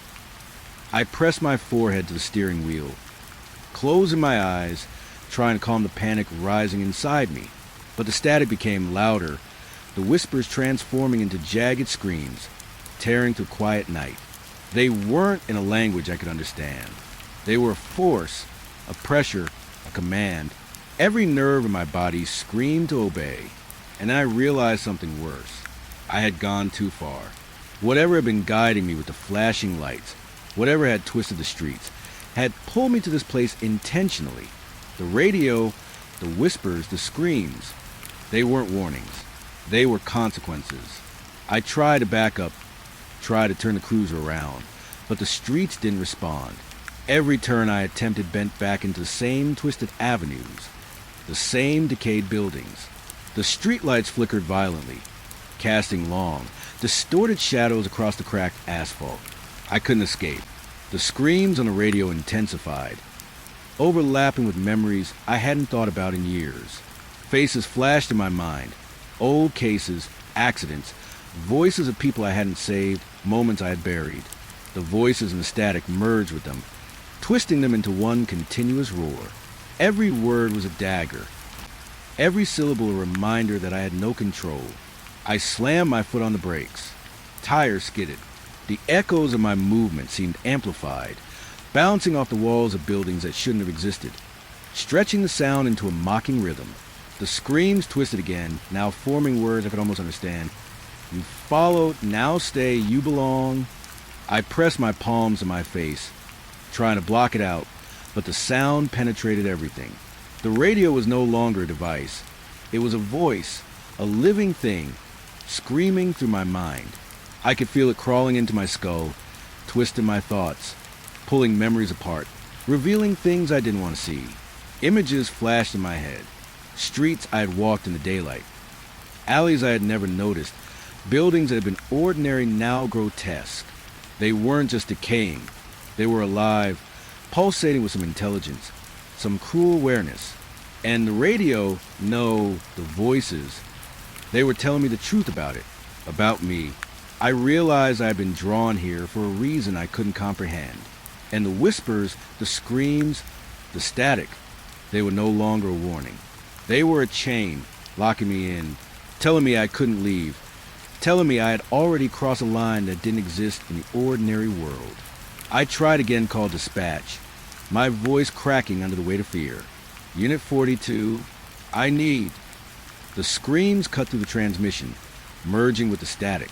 Words from the radio and my own mind became one. You are here. You cannot leave. You belong. I gripped the wheel until it hurt. My vision swam, distorted by sweat, rain, and terror. Every shadow outside the windshield seemed to move, leaning closer, watching. Figures flickered in the corners of my eyes. Tall, thin, almost human, but wrong in ways I couldn't name. They stayed just out of focus, just beyond clarity, but I could feel their eyes on me, waiting. I pressed my forehead to the steering wheel again, trying to gather thoughts, try to convince myself I could escape. But the static had burrowed inside me. The voices weren't external anymore. They were my skull, threading into my nerves, twisting my memories, looping every regret, every fear, every misstep into one endless scream. Too late, stay. I tried to back up again. Tires skidded. The street behind me curved impossibly, snapping into view, then disappearing. The buildings leaned closer, doors and windows opening and closing on their own, revealing glimpses of figures that vanished the instant I looked. The radio screamed again, and in the chaos, I realized the screams were not just auditory. They were physical, pressing against my chest, my temples, vibrating through every bone. I couldn't breathe. I wanted to escape, to run, to leave this nightmare behind. But there was nowhere to go. Every turn, every attempt to retrace my path brought me back to the same twisted avenues, the same decayed, abandoned blocks.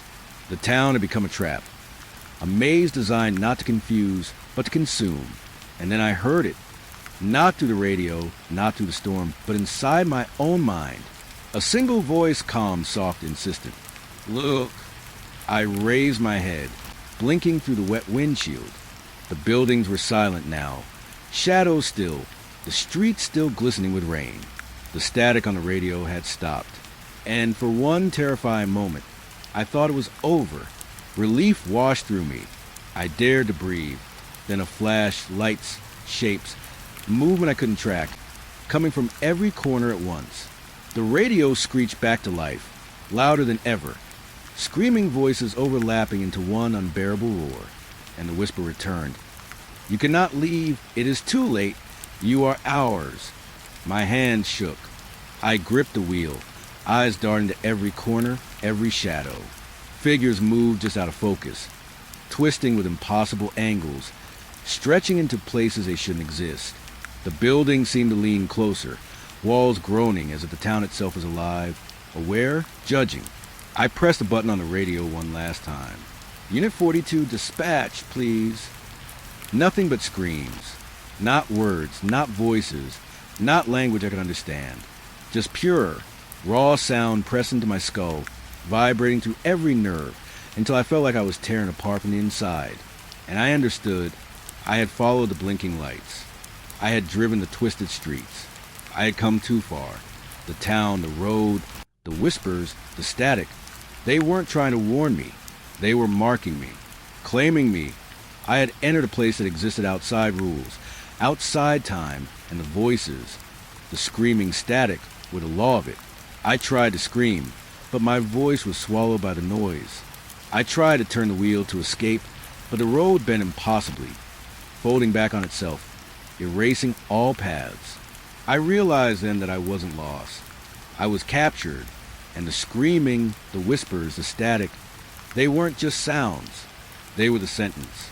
I pressed my face to the wheel, hands trembling, body numb. The radio screamed louder, the whispers sharper, echoing every fear, every doubt, every regret I had ever had. And I knew it would never stop. I would never leave this road, never leave this town, never escape the voices that had claimed me. All I could do was drive, forward, always forward, because the static had won, because it was screaming my name, because it was too late. I should have stopped sooner. I should have slammed the brakes, thrown the cruiser into reverse, and never let the storm or the flashing lights or the vanished roads pull me this far. But I didn't. I kept following, because something deeper than fear, something I couldn't name, had a hold on me. The rain had let up, thinning to a drizzle, but the streets remained slick and reflective. Puddles shimmered with every flicker of the dying streetlights. Shadows lingered where they shouldn't, stretching impossibly long, bending at angles that defied logic. The town, or whatever this place was silent now, eerily quiet. No wind, no dripping water, no distant hum of civilization. Only me, the cruiser, and the lingering sense that I was not supposed to be here.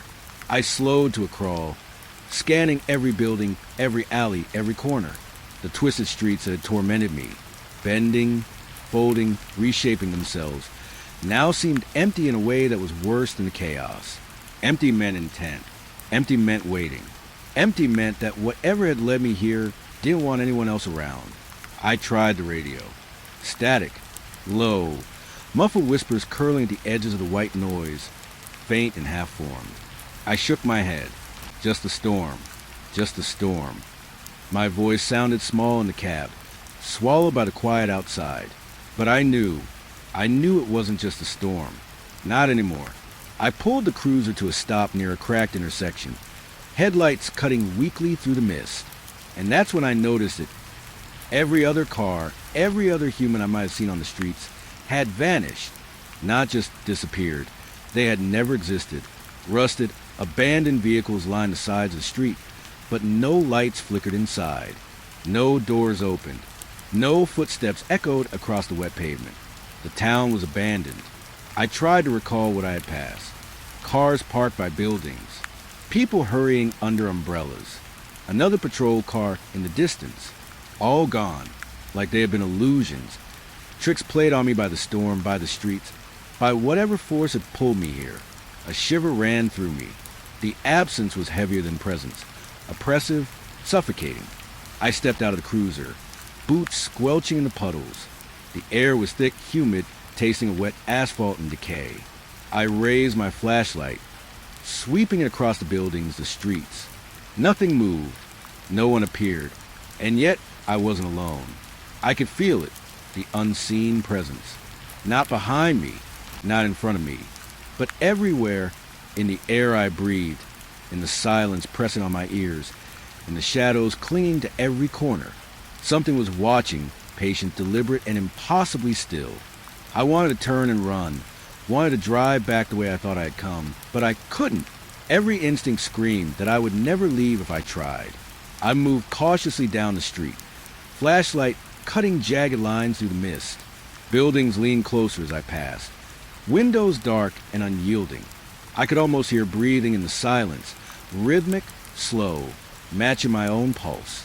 My reflection in a puddle flickered, just for a moment, and I thought I saw something standing behind me. A figure, pale, featureless, pressed against the fog. I spun around. Nothing, just the abandoned town, twisting streets, and the drizzle falling in silence. Memories surfaced, faces I had seen in my years on patrol, accidents I hadn't prevented, screams I hadn't answered, and somehow the weight of those failures pressed harder here, amplified by the emptiness, by the absence of life. The whispers returned, faint at first, almost gentle, threading to the mist. "You are alone. No one is here. It's only you."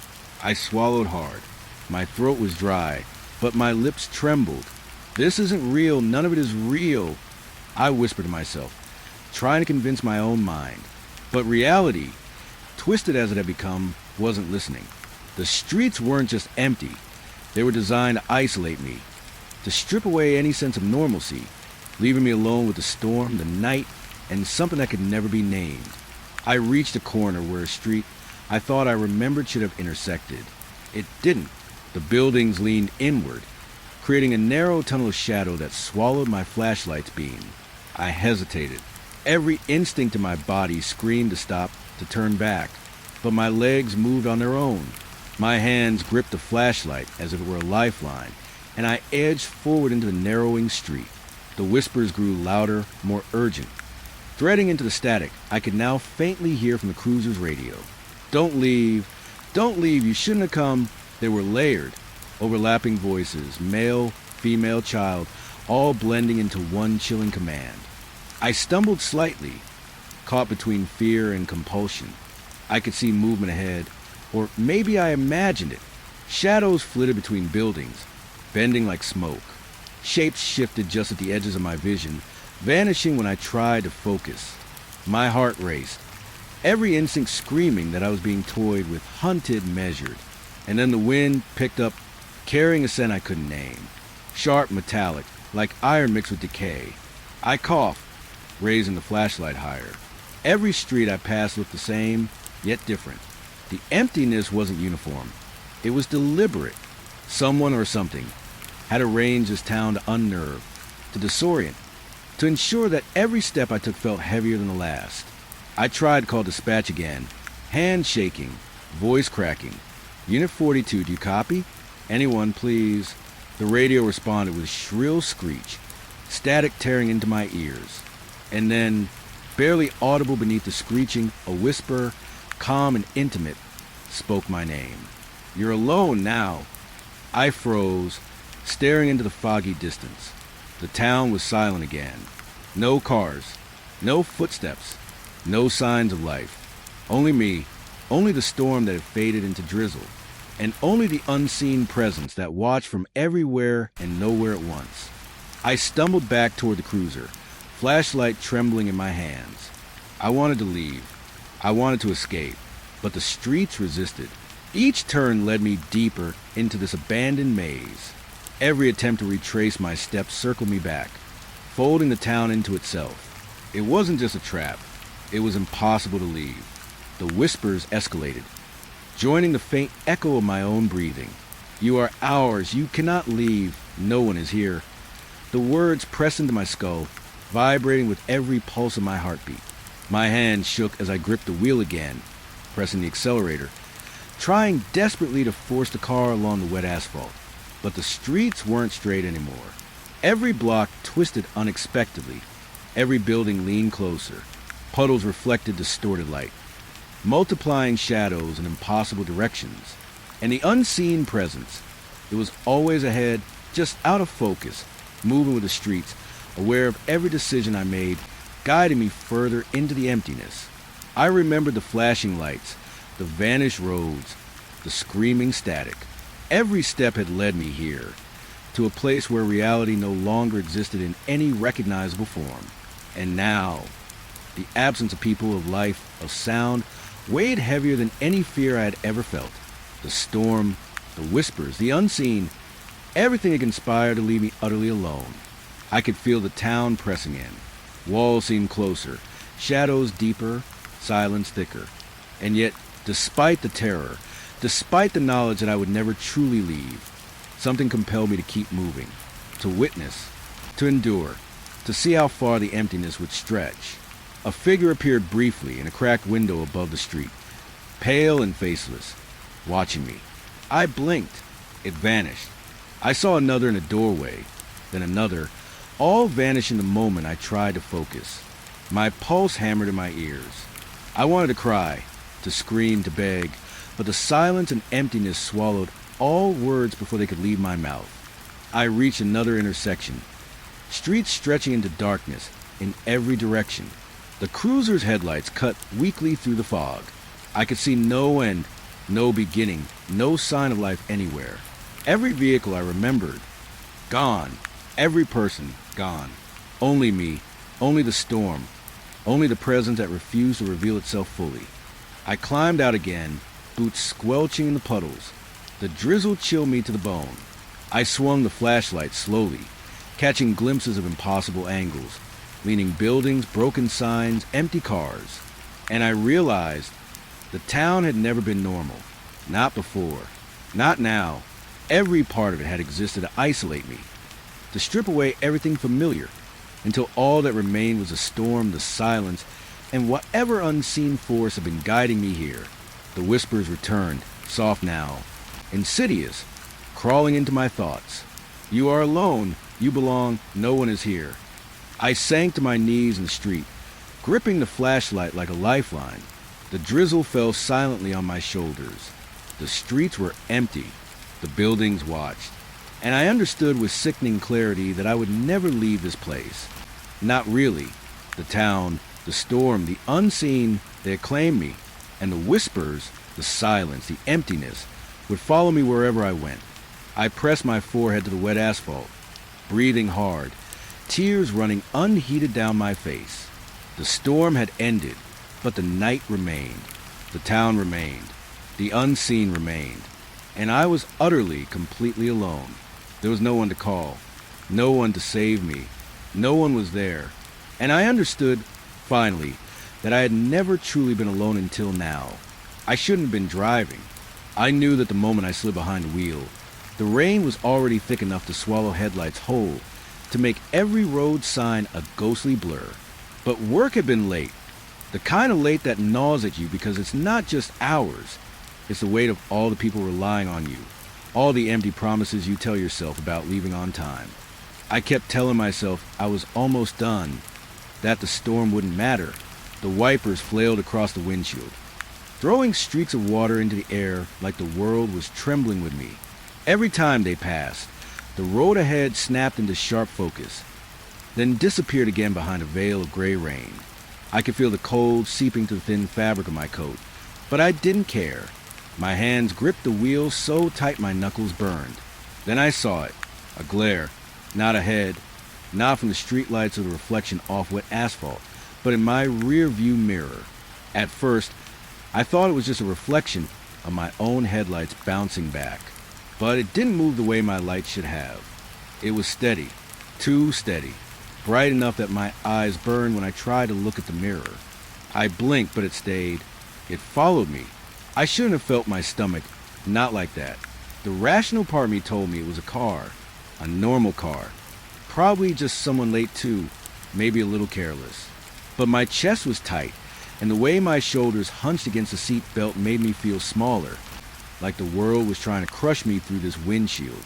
The windshield wipers squealed against the glass, dragging thick sheets of water with each pass.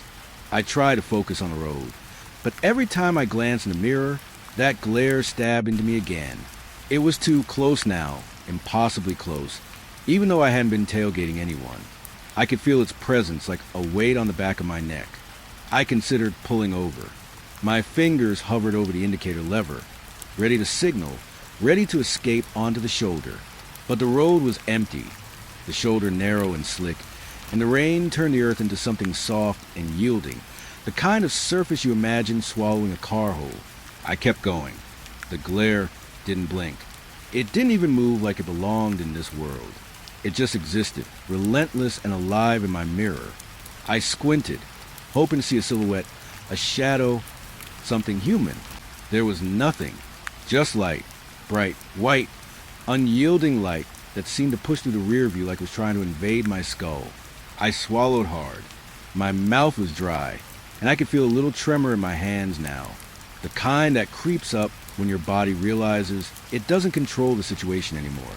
I told myself to breathe. 1, 2, 3, slow breaths. But the air smelled like wet asphalt in fear, and it made my throat close up as if the storm had decided to follow me inside. The road curved sharply. I had to slow down, my tires squealing over the wet surface. The glare stayed, and for a moment, it was so bright that I thought maybe I'd gone blind. I pulled my eyes back to the windshield, trying to shake off the panic, but the road seemed to stretch, endless and gray, with nothing but the sound of rain hammering on metal and glass.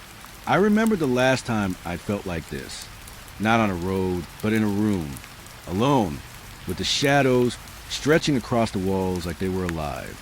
My apartment, after my roommate moved out, the darkness pressing against me, suffocating, and I remember thinking that if I could just turn on the light, the feeling would vanish.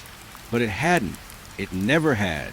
And now, in this car, on this road, I felt it again, that same suffocating weight. Only this time it was behind me, staring relentless. I wanted to scream, but the words died in my throat. I wanted to pull over, get out, run into the rain and leave the car behind, leave the glare behind. But some part of me, the part that still clung to reason, knew that movement would make it worse. It would follow. It would grow. I pressed my foot harder on the brake, the tires skidding slightly. I cursed under my breath. I could feel the car vibrating under me. The rain turned into a white blur on the windshield. The streetlights nothing more than halos in the storm. And still it was there, that light, following, watching, waiting. I wondered if I was imagining it. Maybe it was just exhaustion or the reflection of my own headlights, distorted by the rain. But then it moved, just a little, not in the mirror, not behind me, but across the corner of my vision. Something shifted, and I knew it was real. The back of my neck prickled, and I could feel goosebumps crawling up my arms. I tried not to look, but my instincts betrayed me. I glanced again, closer. I jerked my head forward, gripping the wheel so hard I thought I might snap it. My heart was hammering, echoing in my ears louder than the rain. My thoughts scattered, each one sharper and colder than the last. It's just a car. It's just a car. I'll be fine. I repeated it like a prayer, but it rang hollow even as I said it. A flash of lightning lit up the sky, and for a brief moment, the world froze. In that flash, I could see the glare clearly. It wasn't just a reflection. It wasn't just a car. It was pure light, bright and impossible, a presence that didn't belong anywhere a human could be. And it was too close to the back of my seat, to the world I thought I understood.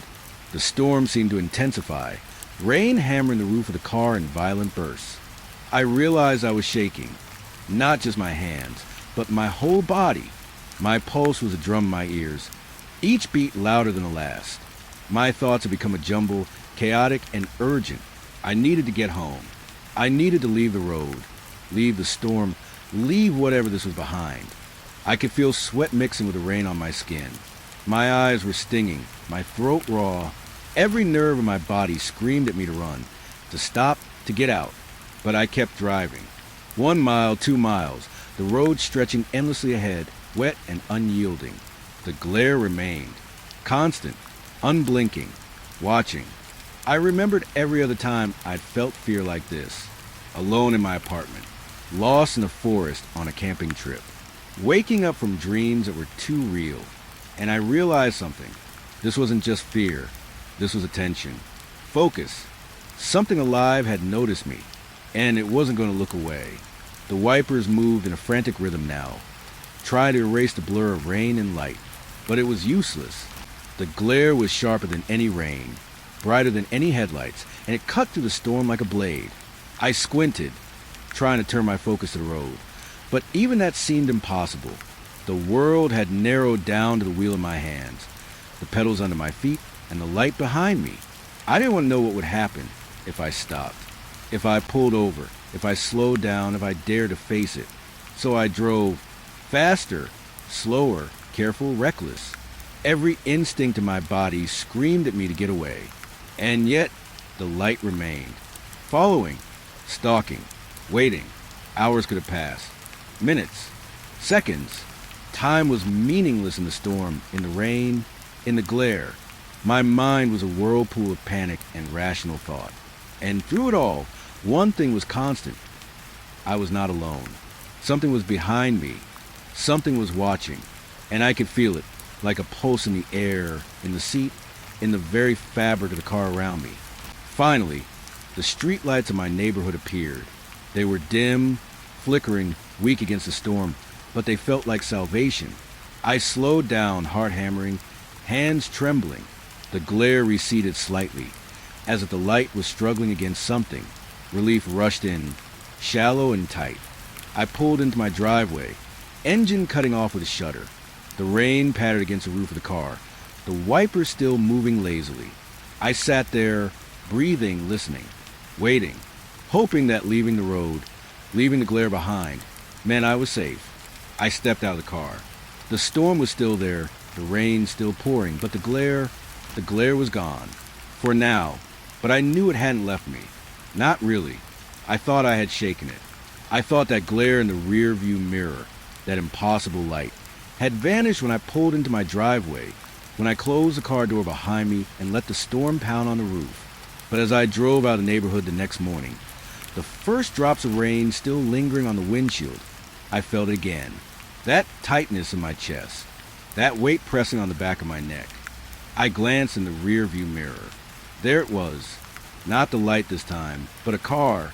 Same model. Same dull gray color. Moving like it was shadowing my every turn. I jerked my head back to the road, heart hammering. My pulse felt loud enough to echo inside the metal frame of the car. The rational part of me, clinging desperate, said it had to be coincidence. Maybe someone leaving work at the same time. Maybe just a car following the same route.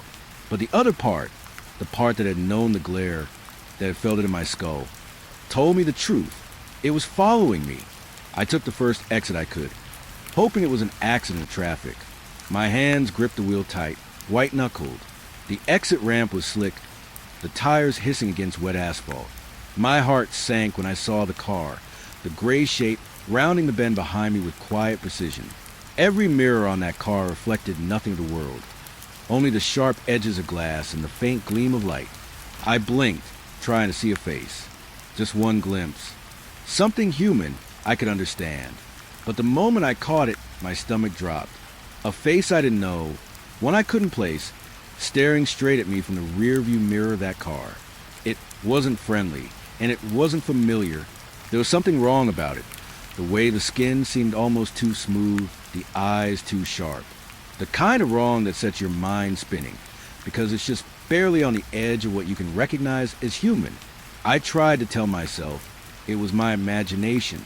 Maybe the storm, maybe sleep deprivation, maybe the lingering fear from last night. But deep down, I knew better. I knew that the moment I dared to look away, to breathe, it would still be there, waiting. I swerved onto another street, then another, my hands trembling, my brain working fast to map exits, turns, anything to break the pattern. But the gray car matched every maneuver with terrifying precision, like it knew exactly what I would do before I did it. My chest felt tight, as if the air itself had thickened, pressing against my lungs. My mouth was dry, and I could feel the tremor in my hands spreading up my arms. I pulled into a small convenience store parking lot, pretending to check directions, pretending to calm myself. I kept the car running, eyes darting in every direction. The lot was empty, save for a few rain-speckled cars, and yet I couldn't see it. And yet, I knew it was out there. I held my breath as I stepped on the gas again. The moment I moved, I saw it. There it was, in the reflection of the side mirror, creeping along the edge of the lot. Its own movements deliberate, not rushing, not chaotic, deliberate, like it was studying me, waiting. I swallowed hard. My pulse was a drum in my ears. Thoughts I had fought off for months. Fear, paranoia, doubt rose to the surface. I remembered other times I had felt watched, small, insignificant moments where a glance in the mirror or a shadow in the corner of a room had made my skin crawl. None of them had prepared me for this. None of them had been so insistent, so patient. I took the next exit. The gray car followed. I flipped lanes, hoping it was coincidence. It wasn't. I tried to lose it in traffic. It stayed just far enough back to be invisible to anyone else, close enough to me that I could feel its presence. I tried the back roads, the shortcuts, the twists and turns that normally frustrated tailgaters. It didn't matter. The car mirrored every movement, every choice, every desperate attempt to escape. I started to drive slower, try to appear calm, try and make it think I wasn't aware. My hands were shaking now, my knuckles raw, my breath coming in short bursts. I stared in the rear view mirror, trying to see if I could catch another glimpse of that face. I did. It stared straight at me, again, and this time I could see the faintest smirk. Or maybe it was just the way my mind wanted to see a smirk. I don't know. The point is, the face unnerved me in a way I couldn't shake. It wasn't human. Not really. And yet it was... I couldn't reconcile the feeling. Couldn't understand how a reflection in glass could make my blood run cold. I remembered something my father once said years ago about the road at night, about how some things follow you not because they have to, but because they want to. I hadn't believed him then. I hadn't understood. But now, as I gripped the steering wheel with trembling hands and felt my own heartbeat in my throat, I understood. It didn't have to be fast. It didn't have to act like the rest of the world.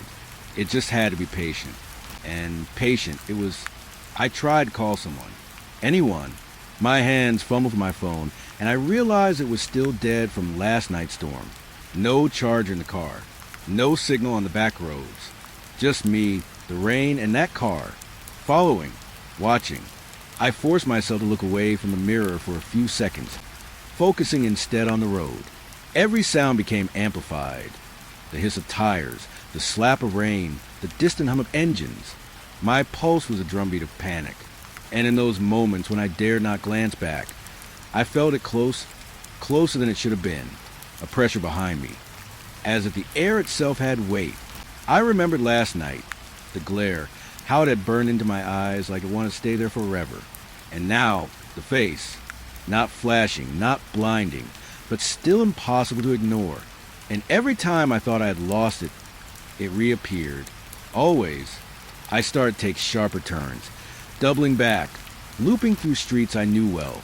I tried to test it, hoping maybe it was just coincidence, hoping maybe it was someone playing a sick joke. But every street, every corner, every lane change was mirrored. The car didn't rush. It didn't honk. It didn't signal. It just followed, persistent, patient, cold. I realized I hadn't felt fear like this in years. Not since my first real encounter with panic in high school. Trapped in a locked classroom, waiting for something I couldn't name. It was different now. Not fleeting, not temporary. It felt eternal, and it felt alive. Hours, minutes, it didn't matter. The road twisted, turned, and yet the gray car stayed behind me. And then it started to change. Small things. The distance between us shrank and expanded unpredictably. Mirrors caught fleeting glimpses of the unknown face, sometimes clear, sometimes distorted like water, like glass bending reality. The more I stared, the less I understood. And the less I understood, the more my mind grasped at any explanation. None of them fit. I remember my own reflection in store windows, in my apartment mirrors, and how sometimes, in the corner of an eye, I thought I saw a movement that wasn't there. But this was different. This was deliberate, conscious. I could feel it thinking, watching, waiting for a crack in my panic, waiting for me to make a mistake. I tried to accelerate, tried to take the highway, try to outrun it. The car stayed. Not right behind me, not chasing aggressively, but somewhere in that space between visibility and understanding. Enough to know it was aware, enough to know it was patient. At one point, I braked hard, swerving to another exit, hoping it would overshoot, hoping it would lose interest. But when I glanced back, it was there, mirrors reflecting that impossible face again, smiling or not, watching, always watching. I realized then that it wasn't about speed. It wasn't about distance. It was about attention. It was about focus. It had chosen me. And no amount of evasive action, no route, no turn could break it. My hands shook. My legs felt weak. The rain had slowed to a drizzle now. But the storm inside my chest raged stronger than ever. I was exhausted, terrified, and yet I couldn't stop driving. I couldn't stop moving. Because if I did, if I slowed, if I let go, I knew it would come closer. Hours passed like this, or maybe minutes. Time had no meaning.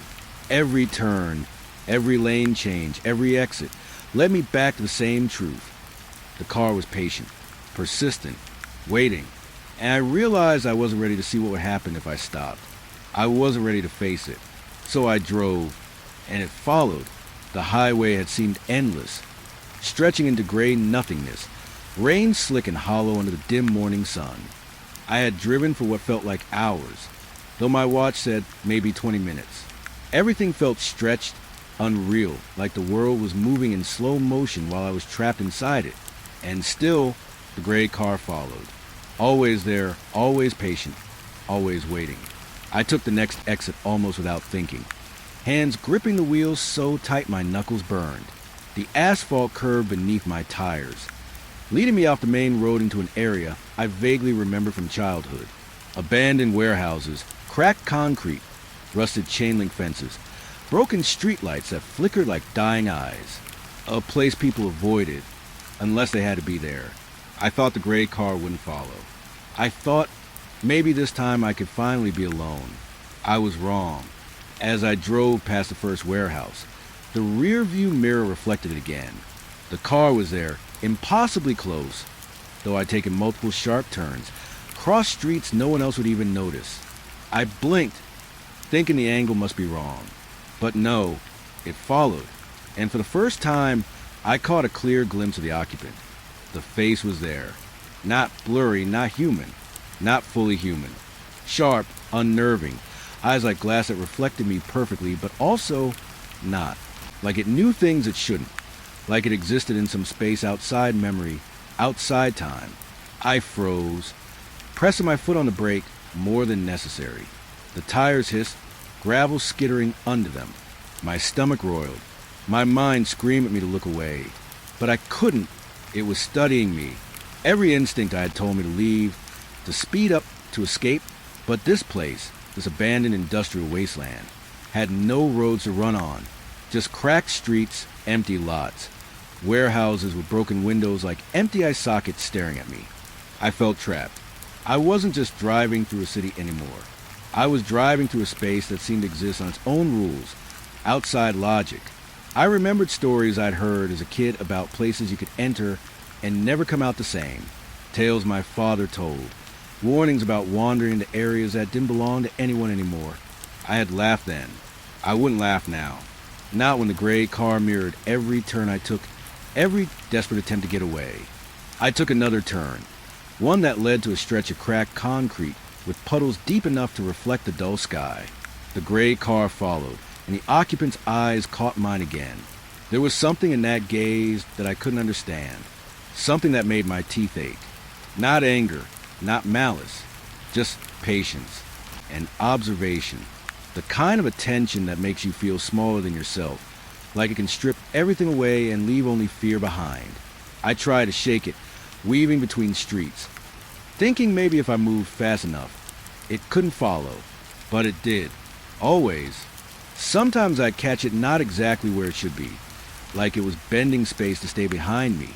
My mind screamed with every rational explanation. Reflection, coincidence, exhaustion, hallucination. But deep down, I knew none of that would account for what I was seeing. I pulled into a long stretch of abandoned lots. hoping to lose it in shadows, hoping to hide among the rusted cars and empty warehouses. The gray car followed, as if it belonged there, as if it had always belonged there, as if this place had been built for it to wait. I stopped, engine idling, gripping the wheel so tight my hands went numb. I watched in the mirror. For the first time, it moved differently, not like a car driving, not like someone steering, but like it was floating, sliding along the cracked asphalt, perfectly aligned with my own movement. My pulse spiked. My chest felt like it would burst. And then I realized something I had been trying not to admit. This car and its occupant did not obey the same rules as I did. The reflection shimmered strangely, like heat waves over pavement. The edges of the car blurred. The occupant's face flickered, as if multiple versions of it were layered on top of each other. My stomach churned, and I felt the first real stab of nausea. I tried to breathe, slowly, deeply, count to 5, in and out, but the world seemed wrong. My own reflection in the side mirror, my tired eyes, my pale skin looked distorted now, like I was watching myself in water. And yet, the gray car stayed, always stayed, patient, unblinking, waiting.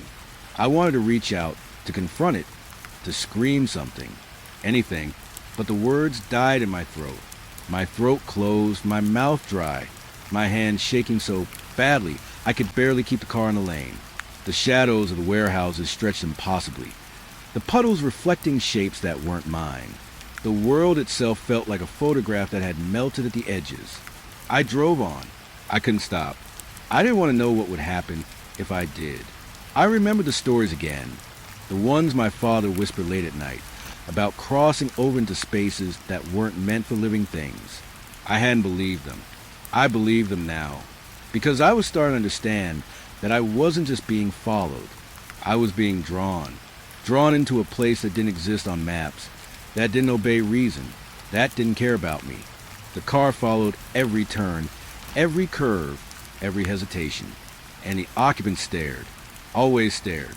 The eyes weren't just glass, they were mirrors, reflecting me, reflecting everything I feared about myself, and worse, reflecting things I didn't understand, things I had never seen but somehow knew were real.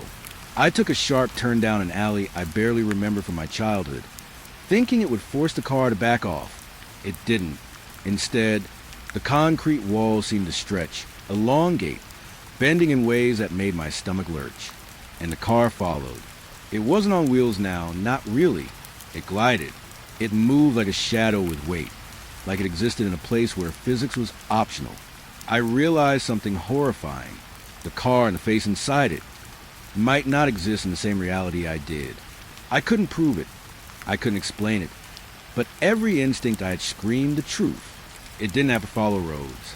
It didn't have to stop at corners. It didn't obey any rules I knew. And yet it was here, watching, waiting. I blinked and it shimmered. One moment it was a car.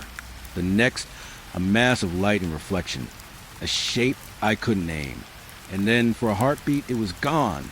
I thought I had finally lost it.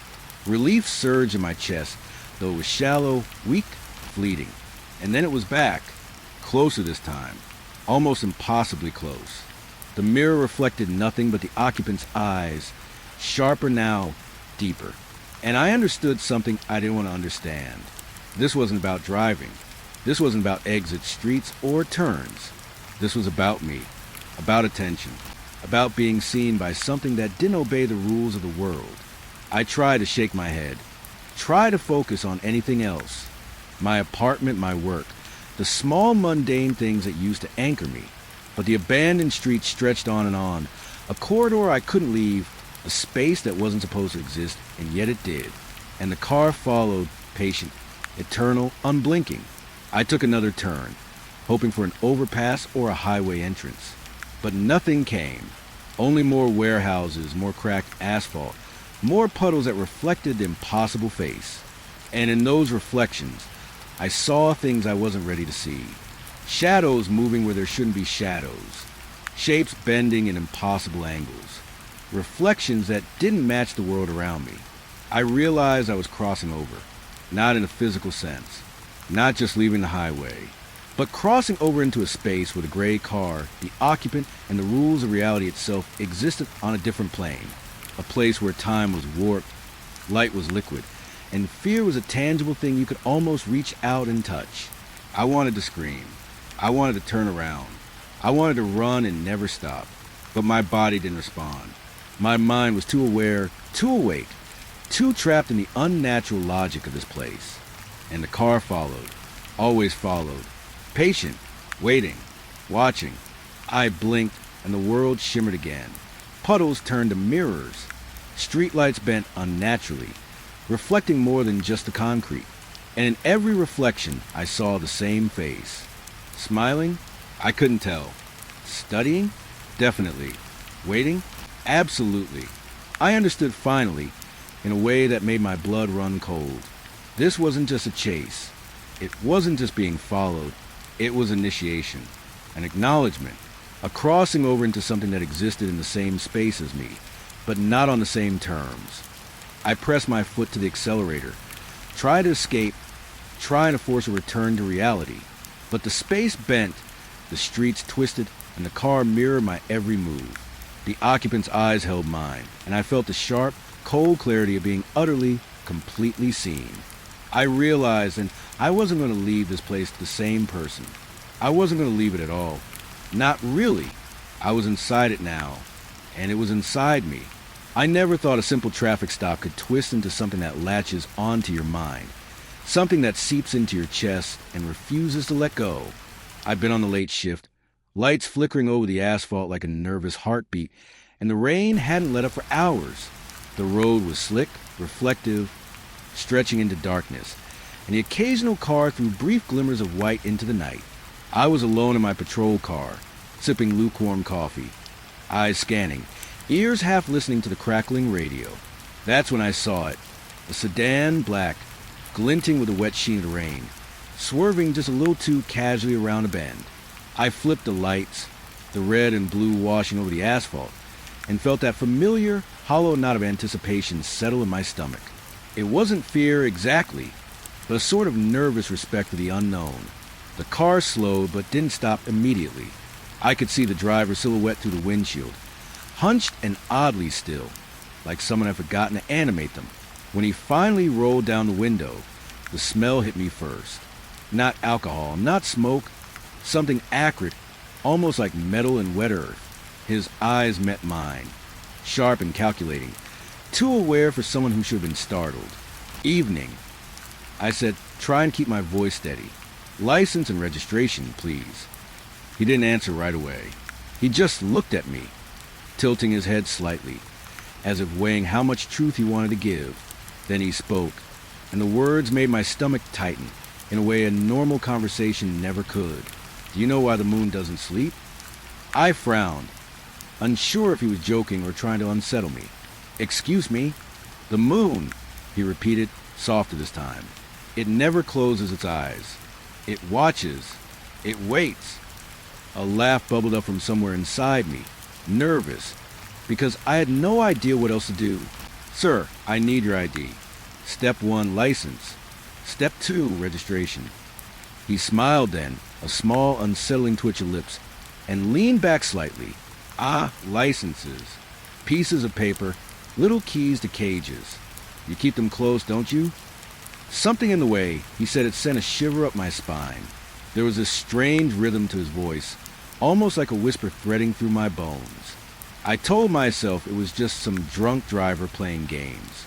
But when he reached into his coat, I realized his movements were deliberate, slow, almost choreographed. My hand hovered near my radio, fingers tightening around it.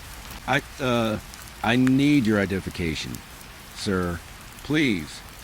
My voice sounded small even to me. He shook his head. What if I don't want to show you what I am? What if I only want to speak in riddles? I blinked. Riddles? He nodded, eyes glinting in the reflection of my headlights. Yes, a question for every answer you seek. A question you can't escape. Something in me, a part one didn't know existed, started to twist with unease. My training told me to stay calm, to assert authority, but another part, the instinctive one, screamed that I was teetering on a threshold I didn't understand. I wanted to reach for the door, to step back, to feel solid ground under my boots, but I couldn't move. I was tethered to this moment, this man, by something I didn't name. What's your name? I asked finally, my voice barely above a whisper. He smiled again, just a twitch, and said, "Names are heavy. They tie you down. Call me the question you've forgotten." I swallowed hard, my throat suddenly dry. Driver's license. Registration. That's all I need. He tilted his head, studying me, and then spoke in that same slow, deliberate cadence. "What is yours? And if it is taken, does it still belong to you?" I could feel my hand starting to shake. Not visibly, I hope, but internally, a tremor that clawed at my ribs. I didn't answer. I couldn't, because even if I said something, I knew it would sound stupid, hollow, a lifeless echo in the dark. "I see," he said after a long pause. "You follow rules. Lines drawn in the dark. Do you feel them?" "Yes," I said finally. "I feel them. Now please." "Please what?" he interrupted. "Please follow the light that doesn't reach your eyes. Please obey the paper that holds your life in a thin sheet." I realized then that my pulse was a drum in my ears. I could hear the rain, but not really. I could feel the wet asphalt of the tires of my car, but it wasn't enough to anchor me. The world had narrowed to the sedan, to his face, to the eerie cadence of riddles that didn't want answers. I leaned in slightly, trying to reclaim control. "Sir, if you don't give me your license, I'm going to have to..." He cut me off. To have what? To take what? To claim what is already floating in the spaces between you and me. A flash of movement in my peripheral vision, maybe just a reflection of the lights, made my stomach twist. I could almost see shadows inside the car, shifting and stretching like smoke or dark water. My instinct screamed, but my mind clung to the routine. This is a traffic stop. This is a simple procedure. It's not whatever this is. "Step out of the vehicle," I said, louder this time. My voice sounded foreign to me, like a voice borrowed from someone braver. He leaned back slowly. "And if I step out, will I still be me? Or just the mask you forced me to wear?" I could feel sweat sliding down my back, my hands slick on the steering wheel. Every fiber of logic screamed to just arrest him, to end this. But the words, the riddles, they were soft hooks, latching onto my thoughts, my reasoning. I realized with kind of horror that I'd been reading too much into this, letting my imagination run. But even as I told myself that, I could feel my thoughts twisting, curling, snaking in directions I didn't choose. "What are you doing?" I asked more of myself than to him. "Showing you," he said simply. "Showing you the cracks you ignore, the spaces you pretend aren't there. Step closer and see what waits when the rules dissolve." I took a step back, instinctive, and he smiled, then fully, teeth glinting just slightly in the dim light. Not maliciously, no, not that, but expectantly, like he had been waiting for me to see it, to feel it. And I did, my heart hammering, my stomach tight. I felt the world lean slightly, like gravity had shifted without permission. I radioed it in, voice shaky, reporting a vehicle stop that had gone strange. But even as I spoke, I felt the weight of something pressing against the back of my mind, a darkness that wasn't outside, but inside. Something small, ungraspable, that moved when I didn't look, that whispered when I wasn't listening. He watched me the whole time, silent, patient, letting the air stretch taut between us. And then, without a word, he rolled up the window. The car remained still for a moment, then slowly, deliberately, moved back onto the wet road and disappeared into the night. I sat there, chest tight, ears ringing, staring after him. The rain pattered down, normal, indifferent. My hand shook on the wheel, and the coffee had gone cold. I couldn't remember reaching for it, only that it was there. I tried to replay in my mind, to rationalize, to anchor myself to procedure. Simple traffic stop, suspect evasive, threat neutralized. But the riddles, the questions, they lingered. They settled into the corners of my brain, quiet but persistent. Even now, hours later, I can't stop hearing them. Do you feel the lines you follow? What is yours? And if it is taken, does it still belong to you? I try to brush them off, logical explanations, but the words echo, reshaping themselves in the dark. I wonder if I will ever see that car again. I wonder if it matters. Because the truth, the terrifying, gnawing truth, is that it isn't the car or even him that haunts me. It's the questions, the way he forced me to see the cracks I never noticed, the edges of myself I never wanted to confront. And the worst part is knowing that some part of me is still out there, somewhere waiting for the answer that may never come. I kept replaying the stop over and over in my head. Like a scratch record I couldn't turn off. The rain had stopped, but the asphalt still glimmered in wet patches, reflecting the neon glow of the streetlights. My patrol car sat idling at the edge of an empty lot, the hum of the engine a low, constant vibration under my hands. I thought I was alone, that the road was empty, but I couldn't shake the feeling that I was being watched. Not from outside, but from somewhere inside myself. I glanced at the rear-view mirror, almost absent-mindedly, and froze. My own face stared back, but it wasn't right. At first, I thought it was the shadows playing tricks. The reflection flickered, like the light couldn't decide how to show me. Then my jaw dropped a little as I saw my eyes, the very eyes I knew, widen impossibly, stretching into something too sharp, too hollow. The skin around my cheekbone seemed to ripple subtly, as if it were liquid and not flesh. I blinked rapidly. It didn't go away. I wanted to tell myself I was tired, imagining things after the strange encounter. But the more I looked, the more I noticed. The small imperfections in the mirror began to twist reality. My reflection leaned a fraction too far when I didn't move. My mouth opened a little, slowly, forming a shape I hadn't yet made. I leaned back, gripping the wheel, heart hammering. The back seat was empty, or at least I thought it was, but shadows pooled there, dark and thick, clinging to the edges of the car as if they had weight. The more I tried to focus, the more my reflection seemed to mock me. One moment it matched me perfectly, then it jerked, a stutter in reality, and I wasn't sure which one was the truth anymore. A part of me wanted to step out of the car, to touch my face, to verify it was me. Another part wanted to drive away, faster than I had ever driven, and leave the lot, leave the street, leave the city itself. But my feet felt heavy, glued to the pedals, and my hands, though gripping the wheel, trembled with a weight I couldn't name. I glanced at the side mirror, hoping for some sense of normalcy, some reassurance. But it was worse. My reflection in the passenger side was smiling. That alone would have been impossible. The corners of my lips pulling up in a slow, deliberate smirk. I wasn't smiling. I wasn't even thinking about smiling.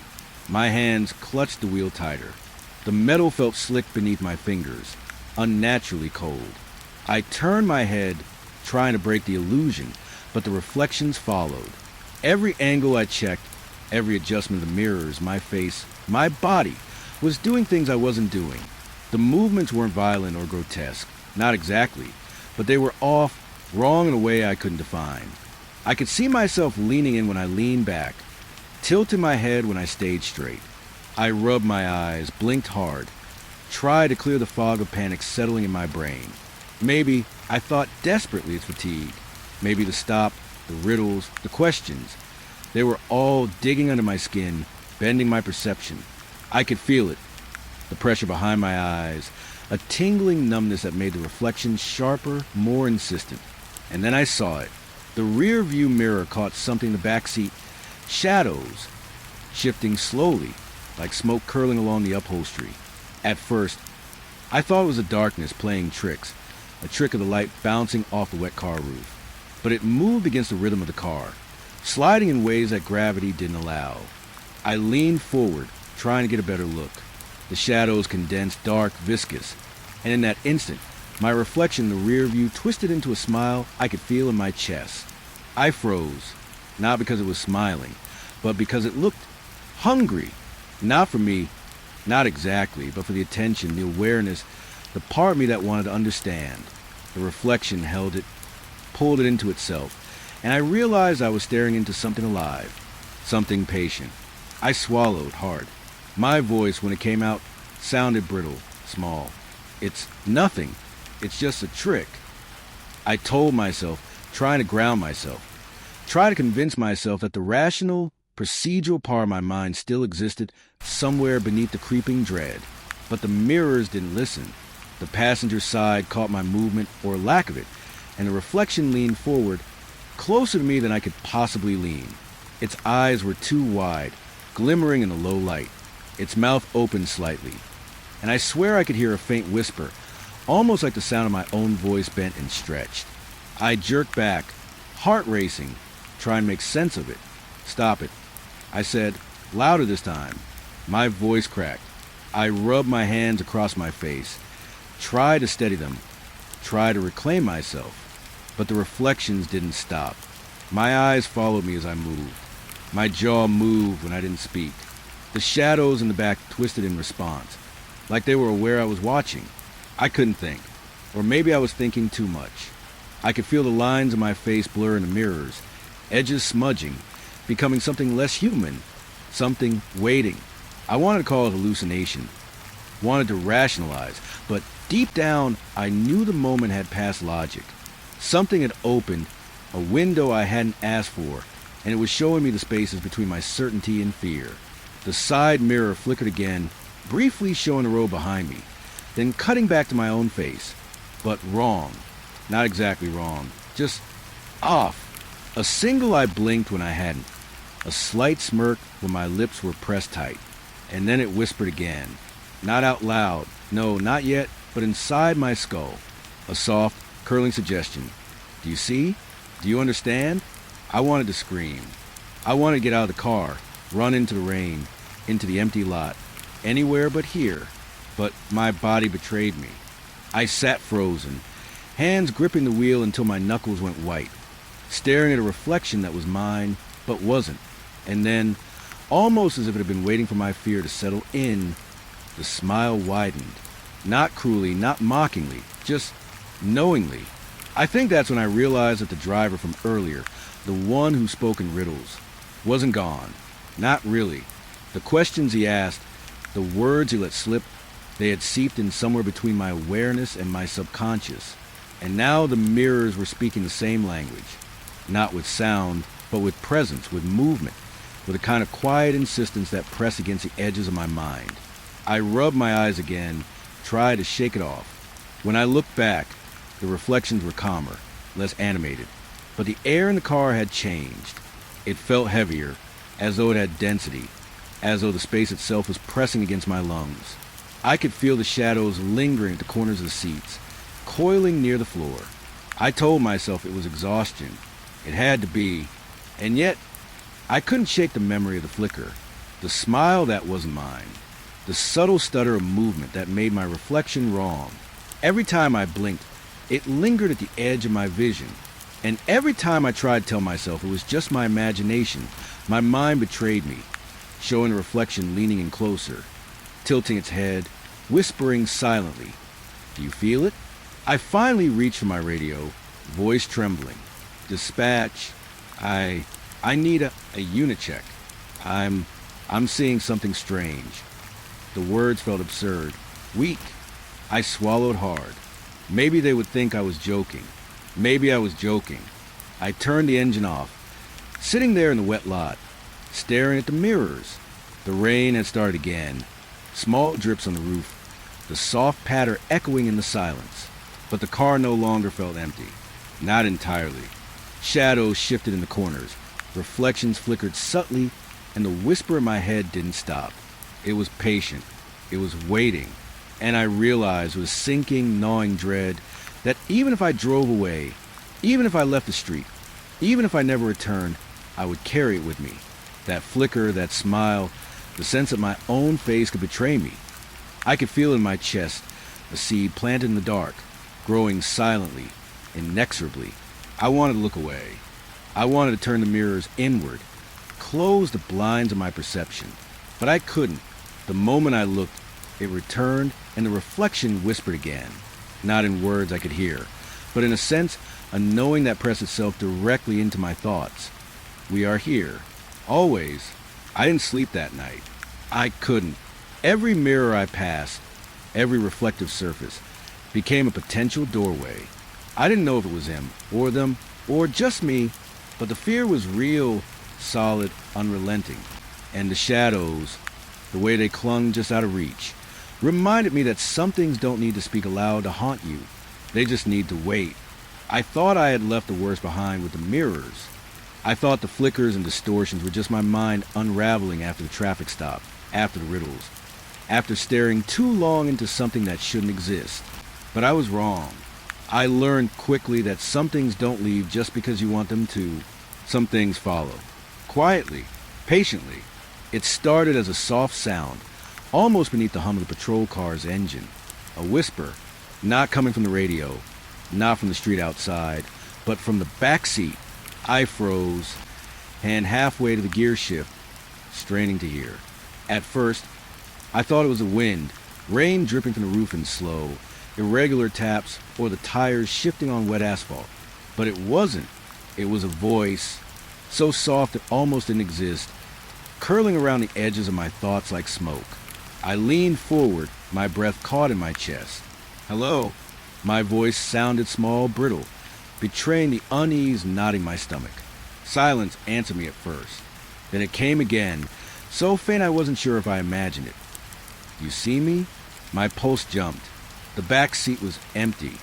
I checked the rear view mirror, flicked my gaze to the side mirrors. No one, nothing, just the dark, empty interior of my car. And yet, the whisper came again, slightly louder this time, curling along the fabric of the seat, sticking to the windows. Don't turn around. I froze, not out of obedience, but because the warning, soft as it was, carried a weight that pressed on my chest. My instinct screamed to look, to confront it, to prove there was nothing there. But another part of me, a smaller, more primitive part, shouted to stay still, to not provoke whatever was behind me. I eased the car to the side of the road, engine idling, hands gripping the wheel until my knuckles burned. My flashlight rested on the passenger seat, the beam trembling slightly as I aimed it toward the rear. My chest felt tight, the blood pounding in my ears louder than the sound of rain outside. I told myself to breathe, slowly, carefully. I wasn't alone. I was a trained officer. I could handle this. It was nothing. Yet, when I finally glanced over my shoulder, I almost wished I hadn't. The back seat was empty, completely, just the wet upholstery glinting under the flashlight.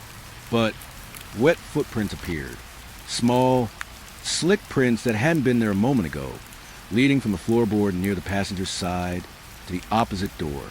Fresh, like someone had just stepped out. I blinked. My mind tried to process. There was no one. No door had opened. No rain had entered. No water should have been there. A cold, crawling realization settled into my chest. Something had been here. Something had left footprints.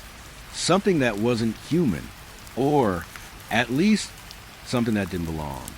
I swallowed hard, trying to steady my shaking hands. It's just water, I muttered to myself. Just rain, just condensation. But I knew it wasn't. I could feel it. The hair on the back of my neck bristled, the prickling creeping down my spine, because it knew I knew, and it like that. Then the whisper returned, clearer this time, curling directly into my mind. Why do you look away? I turned sharply, scanning the rearview mirror, my flashlight sweeping over every dark corner of the back seat. Nothing, just my own reflection again, pale and trembling, eyes wide, staring back at me. But the whisper, persistent, patient, wasn't coming from outside. It was inside my skull, curling around my thoughts, pressing at the edges of reason. Look, you have to see. My throat went dry. I wanted to scream, but my voice stuck somewhere in my chest. My training told me to check, to be methodical, to open the door and see. My gut screamed that opening the door would be a mistake. And yet, I knew I would do it anyway. Because even as fear clawed at me, curiosity, morbid, irrational, drove me forward. I opened the rear door slowly, careful not to make a sound. The rain fell lightly now, cold and soft, pattering against the roof. I shone my flashlight along the seat. Empty. No one. Just the wet footprints, glinting in the beam, leading to nothing. My hand hovered over them, and the cold water soaked through the tip of my glove. It was real. Too real. I took a deep breath and leaned inside, tracing the prints with a finger. They were small, childlike almost, but distorted, like the shape shifted subtly as I touched them. They weren't consistent. One step seemed stretched, another compressed, the spacing impossible for any normal gait. My stomach knotted. My mind tried to rationalize. Maybe someone had broken into the car earlier. Maybe it was a trick of the water. Maybe my eyes were failing me. But the whisper returned. Behind you. I jumped, almost dropping the flashlight, and spun around. The road behind me was empty, just of darkness. The faint glow of streetlights reflecting off puddles and the soft rhythm of the rain. Nothing. No one. Yet the weight of presence pressed down, tangible, suffocating, curling its fingers around my chest. I leaned back into the car, heart hammering. The door hung open, rain dripping in. But I didn't care. I needed to be inside to be contained. And yet something shifted. The back seat seemed alive. Not moving exactly, but subtly. The shadows pulled differently, stretching slightly, as if anticipating me. I could feel it watching, patient, waiting. I told myself to breathe, slowly, methodically, focus on procedure, focus on facts. But every time I blinked, the wet footprints shimmered, stretching, shrinking, curling in impossible ways. And then, faintly, I heard it, not in my ears, but in my mind again. Sit. We have questions. Questions. The word felt heavy, curling around my spine. I could feel the memory of the riddles, the traffic stop, the distorted mirrors, threading together, forming a single gnawing sense that I was being tested, observed, manipulated, and that the thing in the back seat, whatever it was part of it, part of a thread I hadn't realized I'd been tugging at since the beginning of the night. I swallowed, hand slick on the wheel, and tried to tell myself this was temporary, a trick of the mind, a stress-induced hallucination. But the whisper came again. You can't ignore us. We are in the spaces you leave empty. I couldn't shake it. I tried to start the car, tried to pull back onto the road, but the wet footprints seemed to cling to the floorboard, refusing to let me leave. They weren't physical, not exactly, but they pressed on the edges of my awareness, a silent insistence that I could feel in my chest, in my hands, in the shallow tremor of my legs. The whisper became a chorus, not multiple voices, exactly, but variations of the same voice, the same question curling differently each time. Why you leave corners empty? Why do you forget the spaces behind you? I leaned forward again, flashlight trembling, and for a moment, thought I saw a movement in the corner of my vision, a small figure, hunched, moving just outside the beam, just beyond the mirrors. I blinked. Gone. I told myself I imagined it, but the wet footprints told me otherwise. I realized then that this wasn't about what I could see. It wasn't about the mirrors, the shadows, the wet prints. It was about acknowledgement, recognition, that some part of reality was refusing to be ignored, refusing to be left unexamined. And I had left it alone for too long. Too many corners of my mind, too many unasked questions, too many moments of turning away. The whisper pressed closer, now insistent. Look, understand, remember. I swallowed, mouth dry, and reached for the door handle again. I had to see. I had confronted. The footprints led to nothing, but the absence was heavier than any presence could be. I leaned in, eyes straining, flashlight trembling, heart hammering. The air was thick, pressing on me, wet with rain and something older than fear, older than me. And then I saw it, or thought I did, a reflection fleeting in the rear window. My face, pale and wet, twisting just slightly, not quite mirroring my own expression. And behind it, shadows pooling, stretching indistinct, but undeniably there. And for one heart-stopping moment, I could swear I saw eyes, watching, waiting, patient. The whisper curled again, a low susurration directly into my thoughts. Do you see now? I sat back, Gasping, flashlight shaking in my hands. The footprints shimmered one last time, vanishing as if they had never existed. The back seat lay empty. The shadows receded. And yet, I knew it wasn't gone. Not really. It had just moved, just waited, just curled into spaces I thought were safe.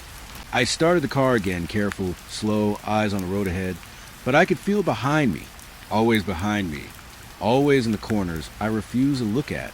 The whisper, the wet footprints, the shadows, they weren't gone.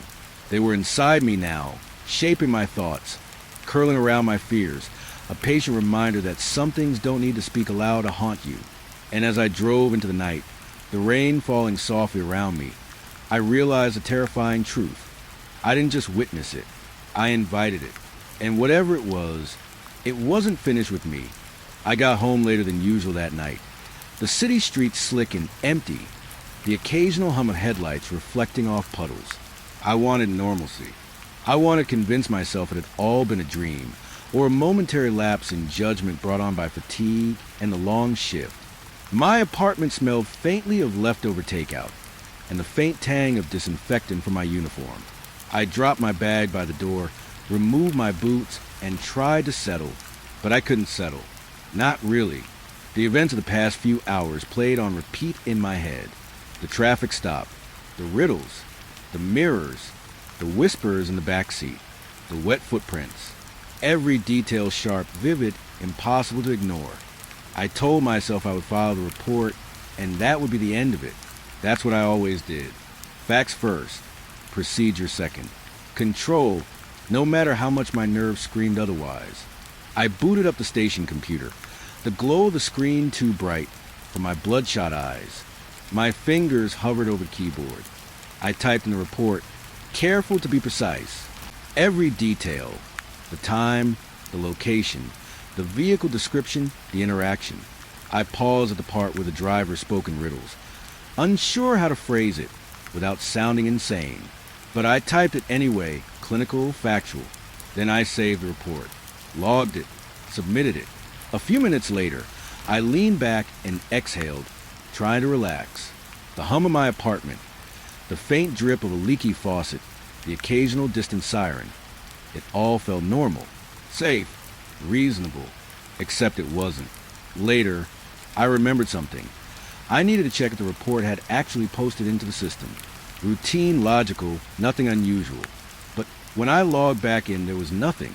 No report, no record of the traffic stop, no entry under my name, my shift, nothing, not even a blank template. It was as if the report had never existed. I stared at the screen, heart starting to hammer. I checked the filters, the search terms, everything I could think of. I even tried manually browsing the logs, scrolling through every entry for the day. Nothing, not a single trace. I leaned back, running a hand through my hair, and felt the panic curl in my chest. My mind raced. Maybe it didn't happen? I muttered, almost laughing at the absurdity. But the laugh didn't come out right. It caught in my throat, thin and hollow. My apartment felt suddenly too quiet. I tried to rationalize. Fatigue, stress, perhaps a glitch in the system. But it was too vivid, too detailed. I remembered the reflections in the mirrors, the distorted shapes in the back seat, the whispering. I remembered the wet footprints, the way they shimmered impossibly. How could I have imagined all of that? And even if I had, why would the computer deny the record existed? A shiver ran down my spine. I felt it then, the first prickling sense that I wasn't alone. Not in the apartment, exactly, but in the space I thought was my own.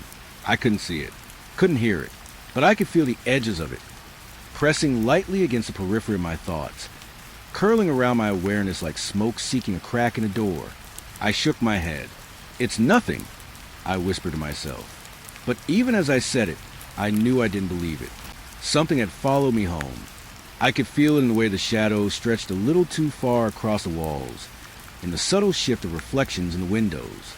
I tried to focus on the keyboard again, typing notes to myself, but the letters blurred slightly and the cursor jumped when I wasn't touching it. I closed the laptop with a snap, heart hammering, and leaned back in chair. The apartment felt colder suddenly. Not the temperature, but the air itself. The space between walls, between furniture, between me, and everything I knew. I could feel it there, patient, watching, waiting. I thought about sleep. Maybe sleep would reset everything, restore reason. But the moment I leaned back, something shifted behind me. Just a movement, subtle, too quick to pinpoint. I turned slowly. Empty hallway. The bedroom door closed, the living room bare. But the feeling remained, like weight pressing against the air. And then the whisper, soft, curling at the edges of my mind. Did you think it would end with a street? I froze. Not startled, exactly, but aware, hyper-aware. Every nerve stretched tight, every heartbeat loud in my ears. The whisper wasn't coming from a source. It wasn't outside or inside. It was everywhere and nowhere, threading into my thoughts, curling through memory. I pressed my palms to my eyes, trying to shut it out. It didn't happen. None of it happened. It's just me, I told myself. But the whisper only grew, patient, insistent. We follow where the questions go. I bolted upright, chair scraping the floor, and checked the apartment again. The wet footprints weren't there. Nothing tangible was there. But the absence of them, that was worse. My eyes traced the corners, the edges of shadows. Even in familiar space, I felt exposed, vulnerable, like some unseen presence had left a mark on my perception, an invisible residue that I couldn't erase. I remembered the reflections in the cruiser, the smile that wasn't mine, the shifting shadows. I remembered the backseat, the wet footprints. I remembered the riddles, the questions curling around my thoughts. And I understood, whatever it was, it didn't need to show itself fully. It only needed me to remember, only needed me to acknowledge. I tried to call dispatch, just routine verification. Maybe someone else had seen something. Maybe another officer had recorded it. But my phone slipped from my fingers, vibrating weakly on the floor. Screen blank as though it hadn't been turned on at all. The thought struck me like a punch. Even here, even in my apartment, the rules didn't apply. Technology, time, perception, they could all be bent. I wasn't outside their reach. I sank onto the couch, cold sweat sticking to my back. The whisper returned, slower now, curling a way that made my chest tighten. You cannot erase what has been seen. I remembered small details I hadn't wanted to remember. The way the driver's eyes caught the light, glinting just slightly, aware. The way the mirrors distorted me, showing things I couldn't unsee. The weight of the wet footprints, impossibly real, pressed into the floorboard of my car.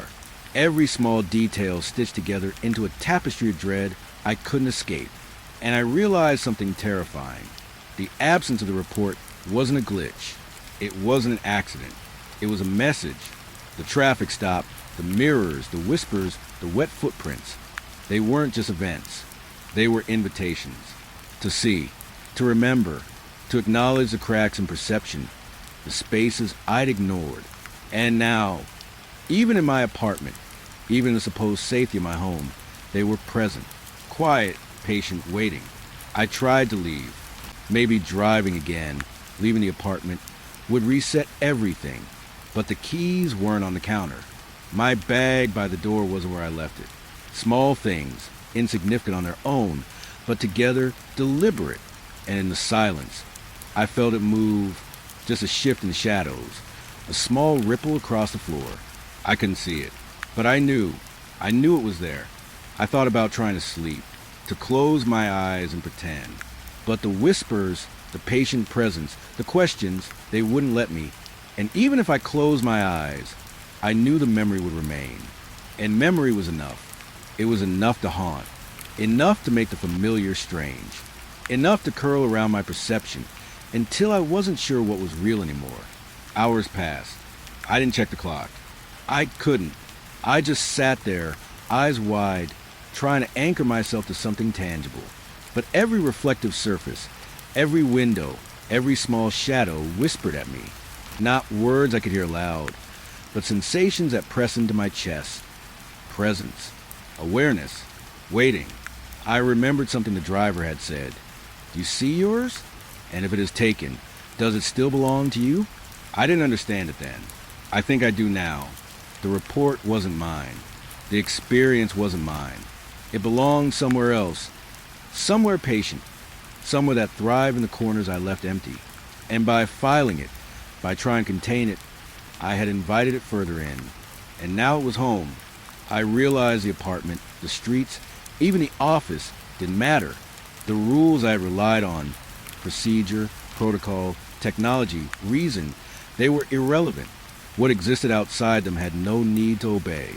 What existed outside them waited, and I had walked straight into its reach. I thought about the patrol car, the wet footprints, the whispers curling around my mind. I thought about the reflections, the shifting shadows, the riddles. And I understood, finally, that some things don't need to appear to follow you. Some things just exist in the spaces you leave for them. And I left the corner empty tonight. I was driving the night shift like I always do, the hum of the freeway under my tires a steady, monotonous companion. There's something about these hours, the emptiness, the silence, the way the world feels like it's holding its breath. Most nights, it's just the usual traffic, a couple headlights, the occasional truck rumbling past. But that night was different. It started when I noticed a light way up ahead, dancing along the lanes. At first, I thought it was just a car, maybe a motorcycle weaving a little too recklessly. But the more I watched, the less it made sense. The light moved too smoothly, almost floating. No engine noise, no tail lights, just this soft, drifting glow, moving sideways across the freeway like it didn't even obey the lanes. I slowed my cruiser, instinctively reaching for the radio to call it in, but nothing came out. Static. My hand hovered over the microphone, uncertain. Part of me knew there was no one to report to, other than myself. Other part of me told me I was imagining things. Fatigue plays tricks at 3 a.m. Everyone knows that. I'd been on these roads long enough to know the difference between tired eyes and real danger. This felt different. The lights didn't blink like a car. They didn't curve like headlights rounding a bend. They drifted, slowly, almost lazily, as if they had no destination, no urgency. And then I noticed they weren't one light. They were several small clusters moving together, separated by gaps that didn't make sense. I blinked, shook my head, convinced it was some kind of reflection, maybe a sign on the overhead gantry. But even as I scanned, I realized there was nothing there. Nothing reflective, nothing metallic, just the lights. I tried to convince myself it was a trick of the road, maybe a reflection of street lamps in my windshield, maybe an illusion caused by the wet asphalt, which had started to glisten under the street lights. But when I slowed further, the lights adjusted too. They mirrored my speed in a way that no reflection ever could. And then, when I braked hard, they stopped too. Stopped. Just paused. Waiting, I think. That's when the unease started to settle in. The kind that sits in your stomach and curls into your chest, twisting and heavy. I wanted to look away. I wanted to drive on, pretend it didn't exist.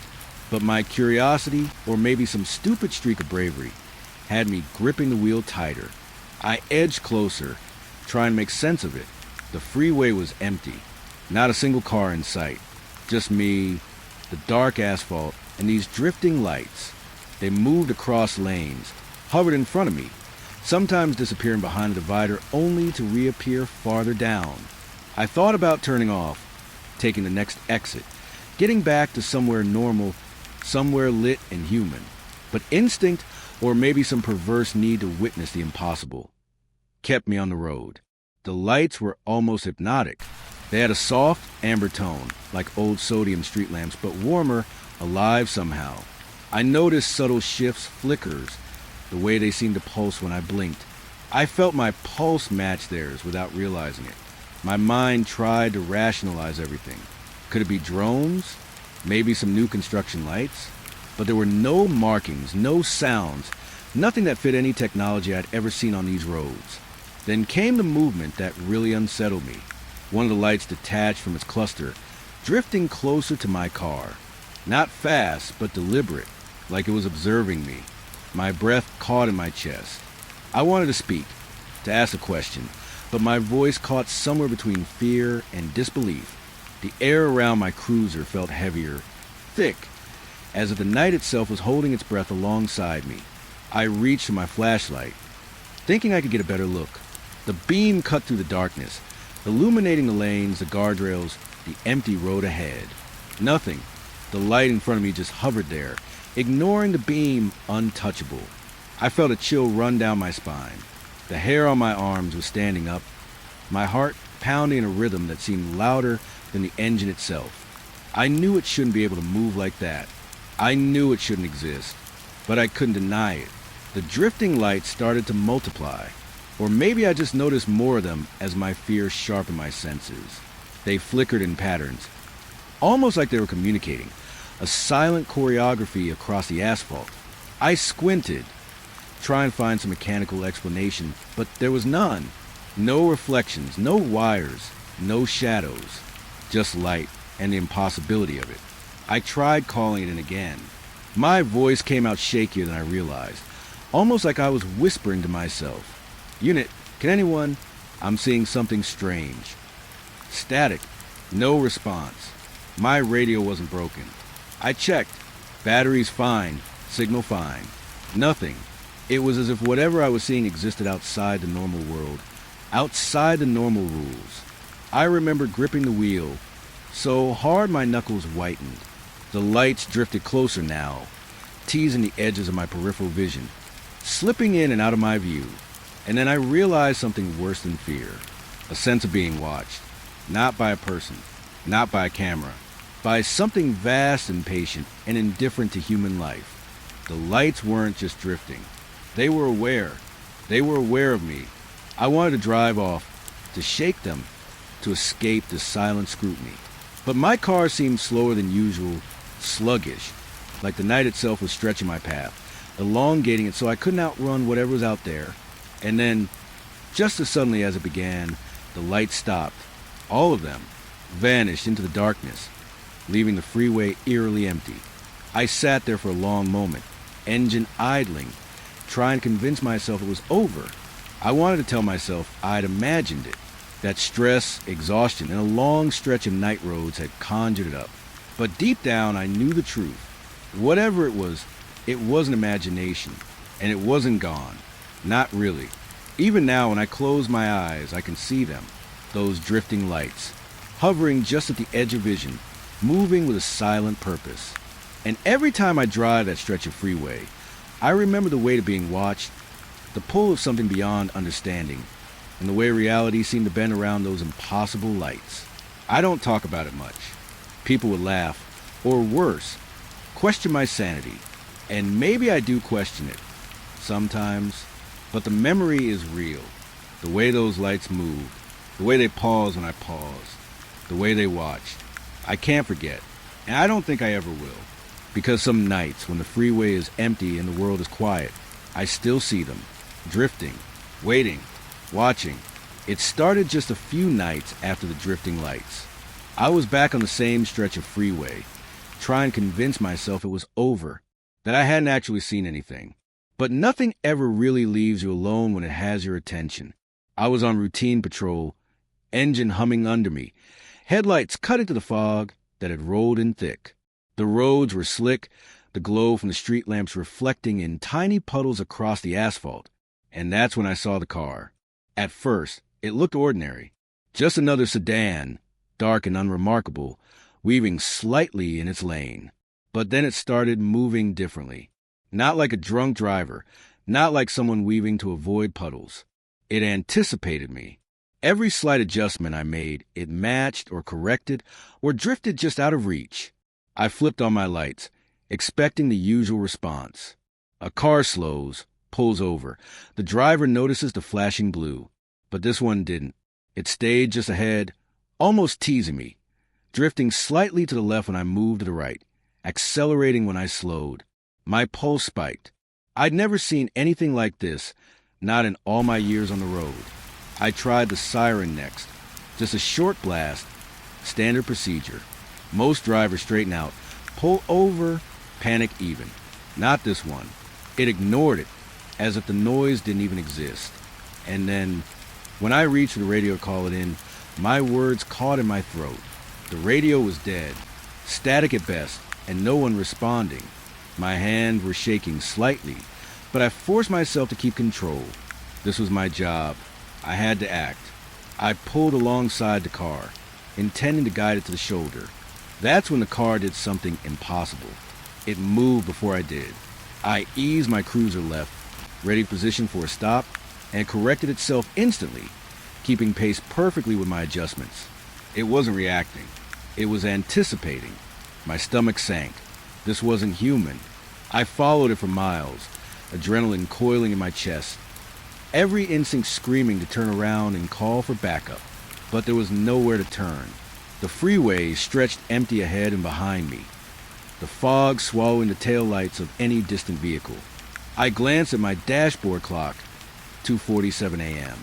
I'd been following this car for over 15 minutes, and still it didn't slow, didn't pull over, didn't even acknowledge me. I tried to think logically. Maybe the driver was asleep? No, that didn't make sense. The movements were too precise, too fluid. It moved with intention, like it knew where I was and exactly what I was about to do next. And that thought made the hairs on my arms rise. Something about it felt wrong, fundamentally wrong.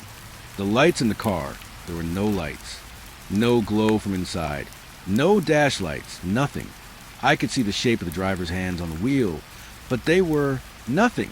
Not pale, not shadowed, not human. Just empty, featureless. My hands gripped the wheel so tight it hurt, but I couldn't look away. I couldn't stop. I tried another tactic. I flipped my siren to full, lights blazing, radio screaming my position. I moved forward, expecting to box the car in against the shoulder. And again it anticipated me. It swerved just enough to avoid me, always smooth, always in control. I felt my stomach drop, a hollow, sinking feeling that grew heavier with every second. I wondered if this was some kind of test. A prank? A high-tech car, maybe designed to move autonomously? But nothing I'd seen in training or tech briefings behaved like this. It wasn't just smart. It was alive in a way I couldn't explain. And then the dread really set in. Maybe it didn't care about rules or life or consequences. Maybe it wasn't meant to. Hours, or maybe just minutes. It's hard to tell in that kind of panic. Past in a blur of fog, asphalt, and anticipation. Every time I thought I'd corner it, I failed. Every attempt to pull it over was futile. And every time it seemed to sense what I was about to do before I did. There was no fighting it, no reasoning with it, no chance. I started thinking about my family, distant at that hour, sleeping somewhere safe, oblivious to the shape of whatever I was facing. I felt guilty for being here, for being drawn into this impossible chase. But I couldn't look away, couldn't let it disappear before I knew what it was. And I knew, deep down, that even if it vanished, it wouldn't let me forget. I tried everything I could think of, flipping the lights, honking the horn, edging close enough to tap the bumper. Each time, the car responded before I even made contact. I felt trapped, as if the freeway itself had become a cage, and I was running out of options, out of control. My breathing was shallow, sharp, each inhale scraping against my lungs. I could feel the tension twisting my shoulders, tightening my jaw. I wasn't just tired. I was terrified in a way that had nothing to do with fatigue. And then, just when I felt I might scream or swerve off the road in desperation, the car vanished. 1 second it was there, just ahead, drifting effortlessly, and the next, nothing. Fog swallowed it. The lane was empty. My pulse raced as I slowed to a stop, gripping the wheel, trying to convince myself I hadn't imagined it. But the way my hands shook, the sweat on my brow, the tightness in my chest, I knew I hadn't. I stayed there for minutes, staring at the empty lanes, listening to hum of my engine and the softness of tires against wet asphalt. Nothing moved. Nothing came. No other cars, no lights, no sound beyond the night and my own thoughts. And yet, I couldn't shake the feeling that it was still there, somewhere just beyond my sight, waiting. I reported back to dispatch eventually, careful to keep my voice steady. They didn't hear anything on their end. No reports, no unusual activity, nothing, just static. I told them I'd lost a vehicle, that it had vanished. They didn't ask questions. They rarely did for weird night shifts. But I knew the truth, and I knew, without doubt, that I hadn't seen the last of it. Even now, weeks later, I think about that car, the way it moved, the way it seemed to know me, know my intentions, as if it had read the very thoughts in my mind. And the worst part, the part that keeps me awake some nights, is how completely helpless I felt. My training, my experience, my instincts, all of it useless against something that didn't obey the rules. Sometimes when I drive alone, I swear I see it again in the distance. A shadow on the freeway, a hint of movement just at the edge of vision. And every time, I remember the feeling of being anticipated, of being toyed with by something beyond understanding. I don't talk about it much, even to my closest colleagues. They'd think I'd lost it, or I'm exaggerating. And maybe part of me wishes I was. But the memory is burned into me. Every swerve, every anticipatory move, every moment of helplessness. I can't unsee it. And I don't think I ever will. Because some nights, when the freeway is empty and the fog rolls in, I can feel it again. Watching, waiting, always one step ahead. I don't usually like driving in the rain. Not at night, not alone. There's something about the way water bends a world. How every reflection stretches and twists, making the familiar feel strange. That night, the rain started light, just a mist at first, turned the asphalt into a mirror. By the time I hit the freeway, it was heavy enough to blur the streetlights into long, trembling streaks. I remember gripping the wheel tight, listening to the soft patter against the roof and hood. My headlights cut through the wet haze, but every beam seemed to scatter, reflecting off puddles and mirrors like the road itself was breaking apart. And then I saw it, or maybe I didn't. That's the problem. With the rain and the reflections, I couldn't tell what was real anymore. It started with a flash in my rear view mirror.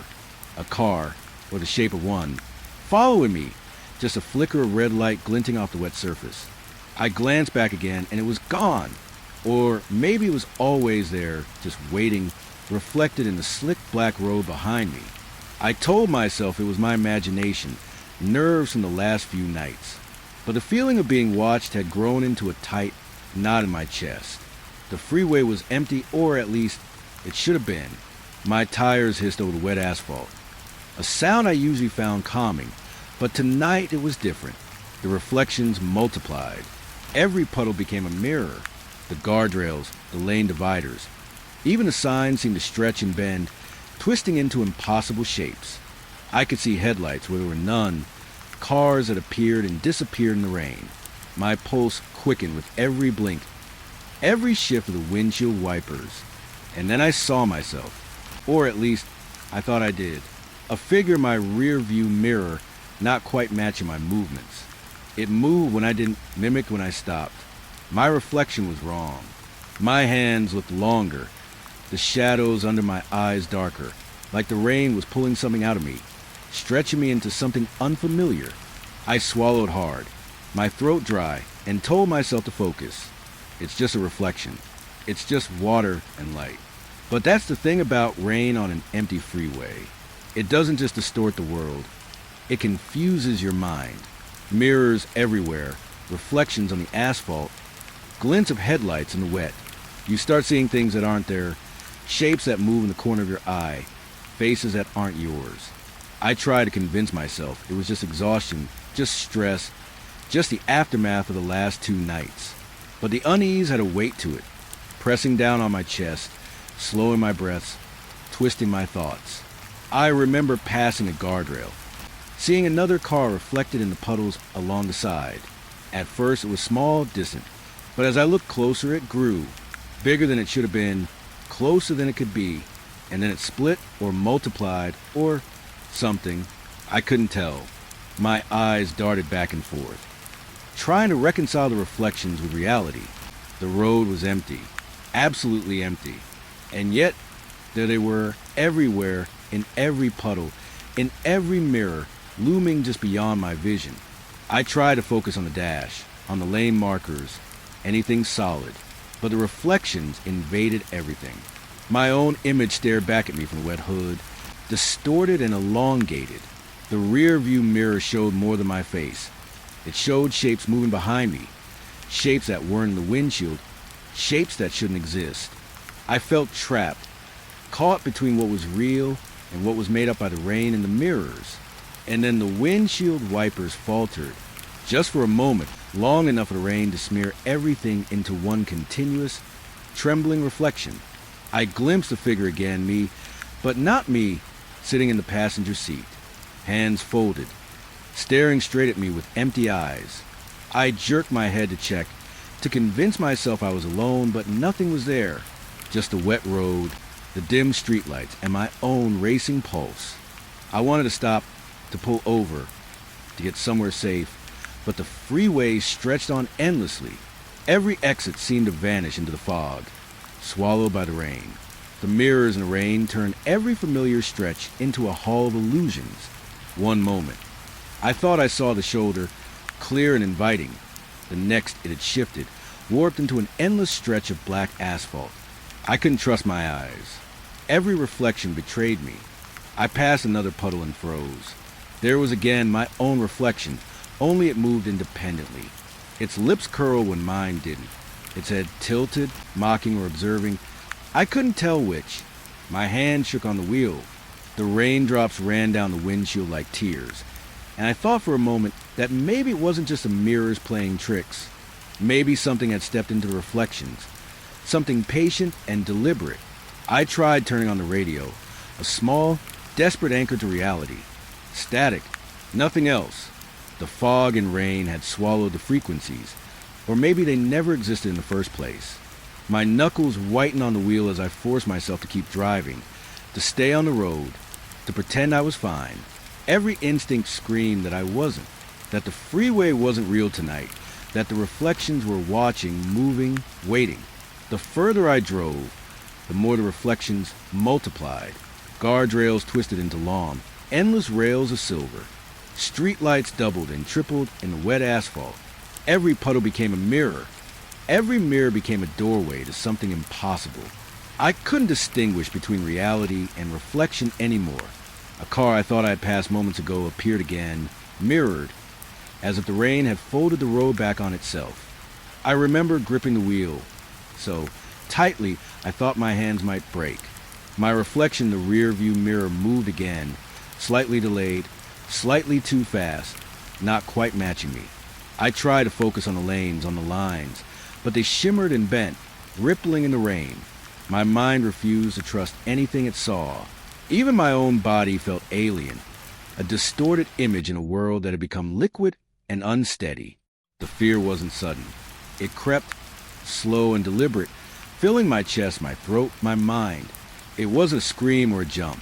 It was the endless, quiet knowledge that nothing could be trusted, that every reflection, every puddle, every streak of light was a trick, and I couldn't stop seeing them. I couldn't stop feeling watched by the wet asphalt, by the mirrors, by my own reflection that was no longer mine. Eventually, I reached a stretch where the rain thinned slightly. The freeway seemed solid again, the reflections less twisted. My pulse slowed just a fraction, but the memory of the halls of mirrors stayed with me. I could still see the distorted images, feel the weight of empty eyes on my back, hear the faint whisper of something waiting in the reflections. Even now, weeks later, when I drive in the rain, I see them again, just for a moment, a flicker in a puddle, a twisted reflection in a mirror. And I remember how it felt to lose reality.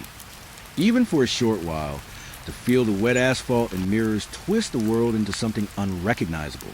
Because once the rain and the reflections reach a certain point, you can't trust what you see. You can't trust your own eyes, your own mind. And sometimes, if you look too long, you don't trust yourself at all. I didn't expect it to stop.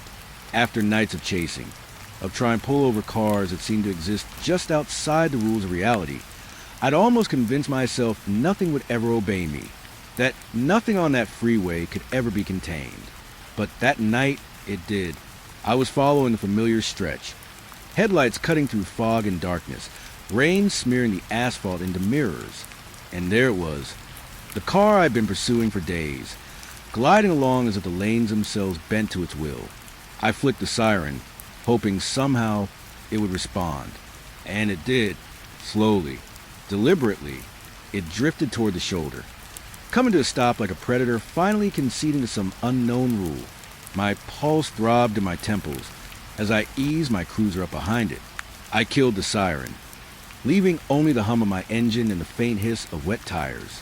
The car sat there, dark and still, headlights faintly reflecting off the rain-slick road. I killed my own lights, leaning forward to see inside, and that's when I noticed the passenger. It was sitting in the front seat, silent, waiting. At first glance, it looked human, almost perfectly so. Pale skin, the faint curve of a cheek, a shadowed hollow where the eyes had reflected something. Anything. Its face was calm, neutral, blank, but there was something off. Something that made me tighten my grip on the wheel. I called out, voice low, professional, trying to keep the edge of panic out. "Sir, ma'am, can I help you?" No response. Not a twitch, not a blink, not a breath that I could hear. And then, slowly it turned its head, not naturally, not the way a human would, but in that jerky, liquid motion that made every instinct in me scream.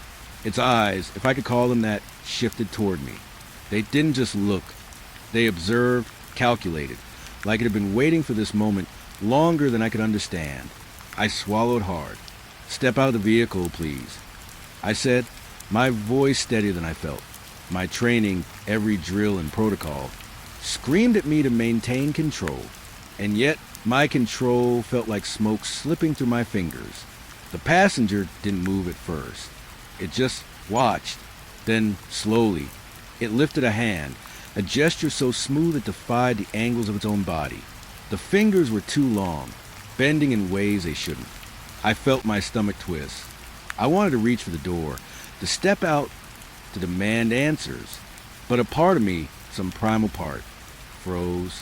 I couldn't look away. There was a magnetic pull, a sense that if I moved too fast, too sudden, I'd break some fragile barrier, and I wasn't sure I could survive what came next. Then it spoke, not in words.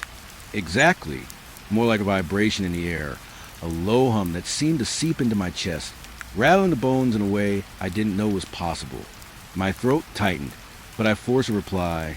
"You need to step out. Now." It tilted its head, again impossibly. The motion was fluid, like oil poured over bone, and yet precise, deliberate.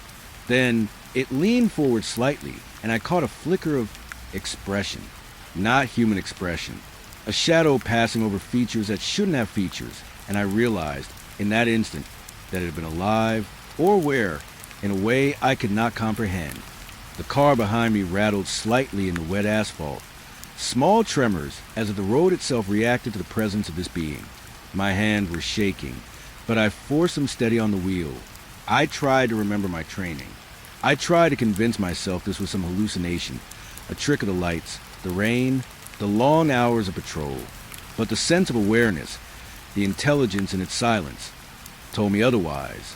I opened my door. Cold rain hit me immediately, soaking through my uniform, but I barely noticed. Every instinct told me to retreat, to run, but I didn't. I had to see, had to understand. The passenger's head followed me, too smooth, too quick, every motion perfectly calculated, but somehow unnatural. My heartbeat was loud, filling my own ears. "You can't just be sitting there," I said, voice trembling. My words sounded small, weak, inadequate. But again, nothing, just the tilt of that impossible head, the slow, deliberate observation. And then it smiled. Not fully, not like a human smile. Just a twitch at the corner of its mouth. But it was enough. Enough to make me understand that whatever this was, it knew me.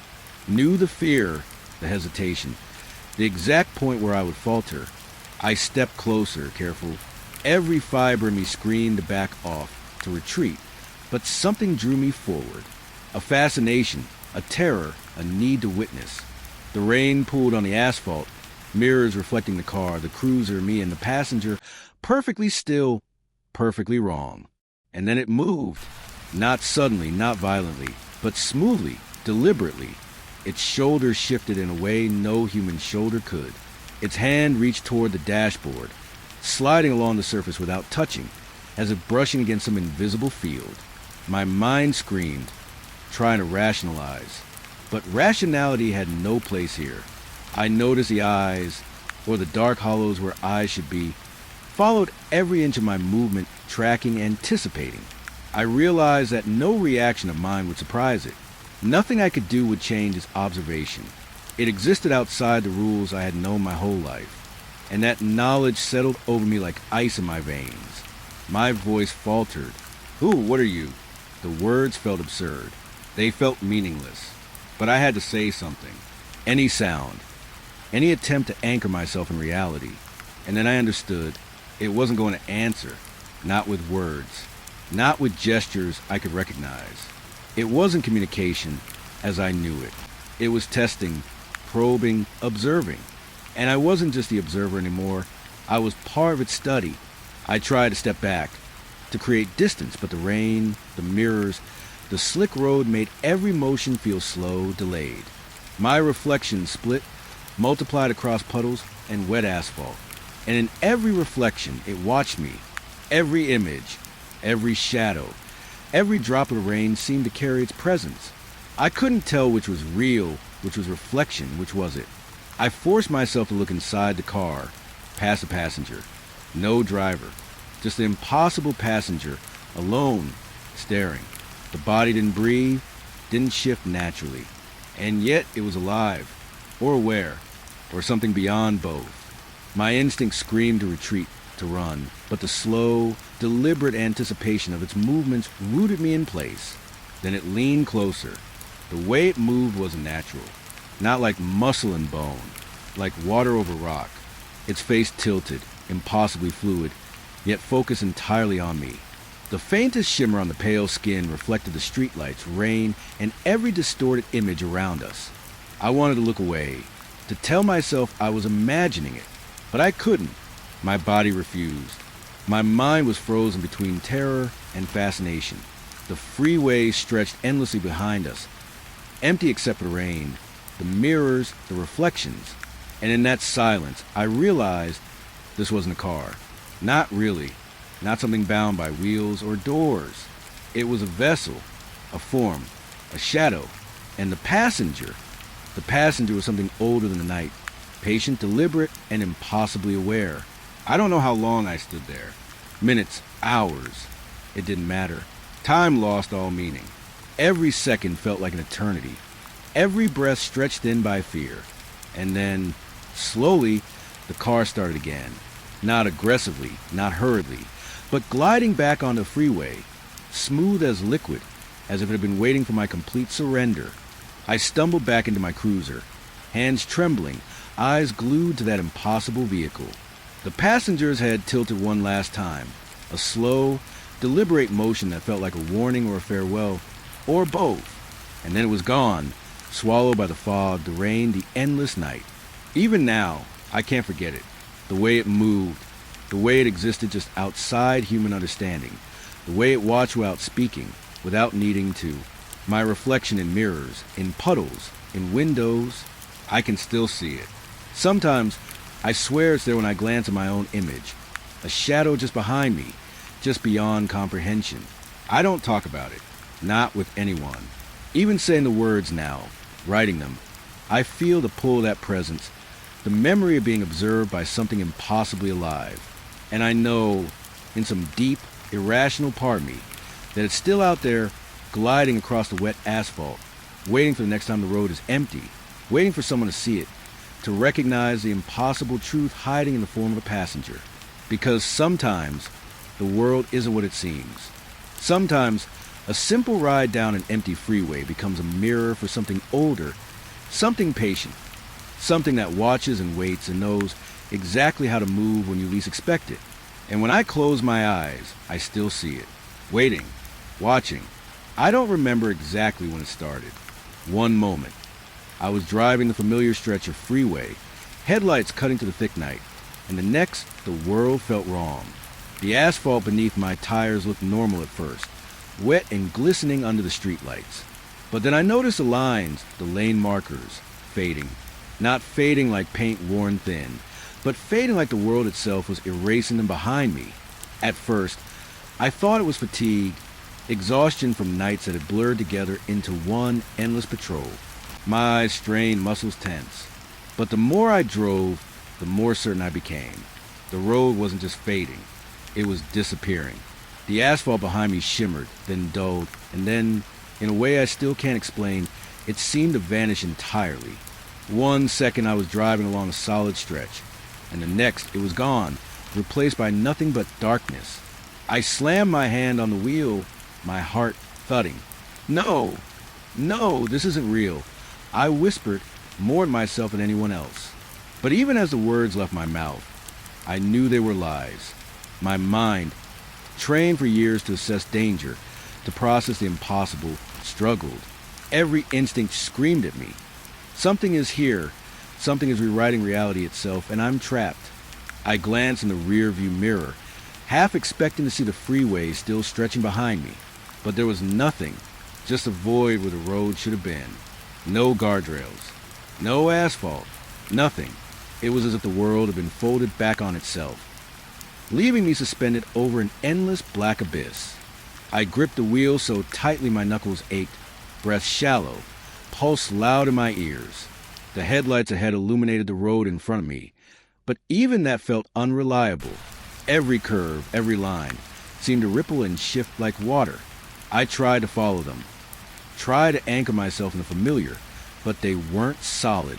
Every turn I made, the asphalt twisted, stretched, and sometimes disappeared entirely, leaving the yellow lane markers dangling over darkness, suspended with no connection to the ground. I wanted to stop. I wanted to pull over, put the car in park, and just wait for dawn, wait for reality to return. But instinct kept me moving. A deep, irrational part of me whispered that stopping was impossible, that to stop was to fall into the void that was swallowing the world behind me. And I could feel the inevitability pressing down, like the night itself was leaning in, waiting for me to falter. The rain returned, light at first, then heavier, pooling in the dips of the disappearing asphalt. Reflections appeared everywhere. The few remaining shards of road, the streetlights, the shimmer of my own headlights. But even the reflections were wrong. They moved differently than they should, stretching backward over areas that no longer existed. Every puddle became a mirror of what had been, or what should have been, mocking me with glimpses of a road that was vanishing before my eyes. I tried the radio. Dispatch, do you copy? Static. No response.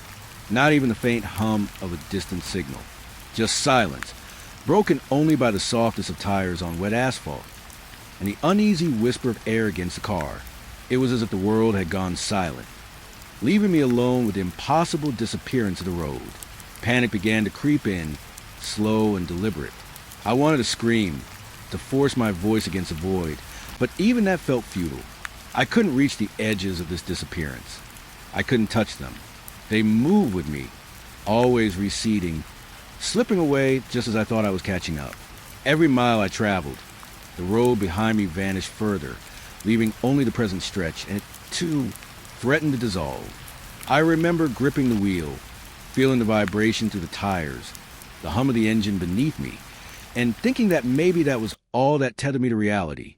The asphalt, solid beneath me, was my lifeline, but even that lifeline quivered, flickered, threatening to collapse at any moment. And I knew in a way deeper than fear, that it wasn't going to hold. The streetlights stretched ahead, glowing faintly through the mist, but each one felt like a false promise, a mirage. I passed 1, 2, 3, and the glow didn't illuminate the road properly. It bent, warped, slanted, giving the illusion of a continuous lane that didn't actually exist. I had to force myself to trust it, to trust my headlights, to trust the few remaining lane markers. But every sense screamed at me that the road was lying, that the world was rewriting itself around me. I thought about my family, far away, asleep, oblivious of the twisting, disappearing world I was trapped in, and guilt settled over me like a wet blanket. I had responsibilities, routines, rules, and yet none of it mattered here. None of it could anchor me against the slow, creeping erasure of everything I understood. I tried to keep my speed steady, tried to follow the fading lines, but the road didn't let me. Each acceleration, each turn, seemed predetermined, manipulated.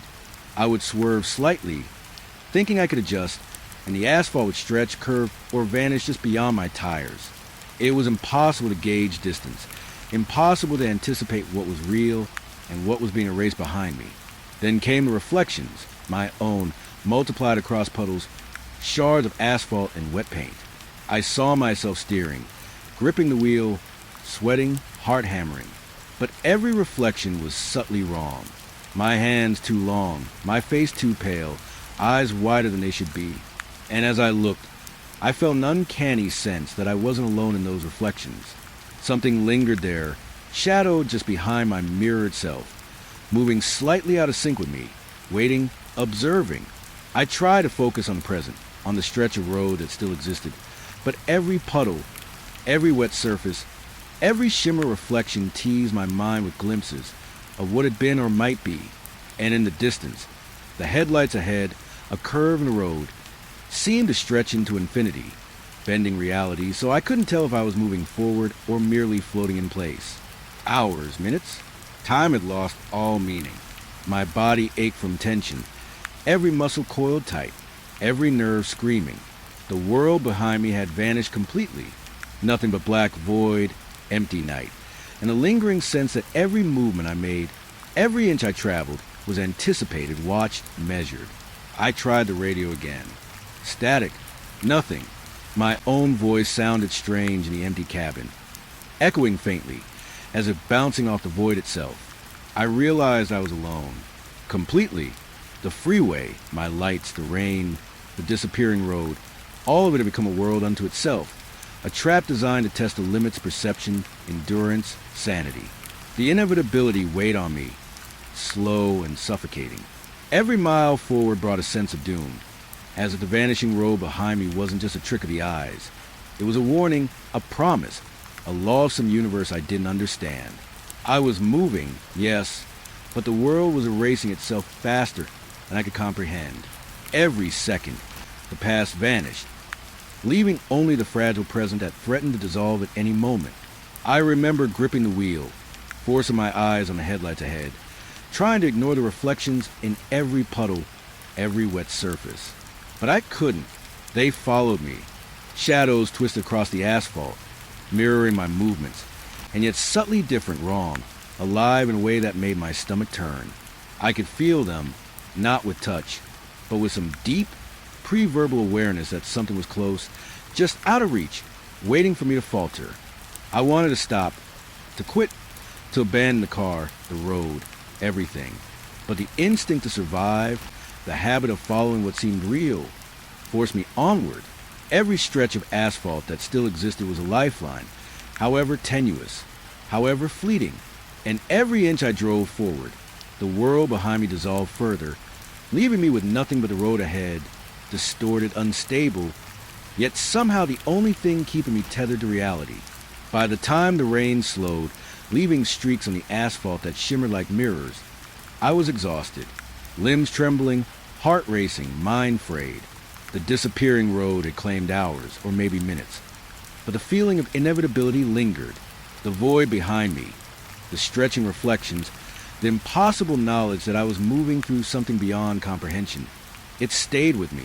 Even now, when I drive along familiar roads, I can feel it.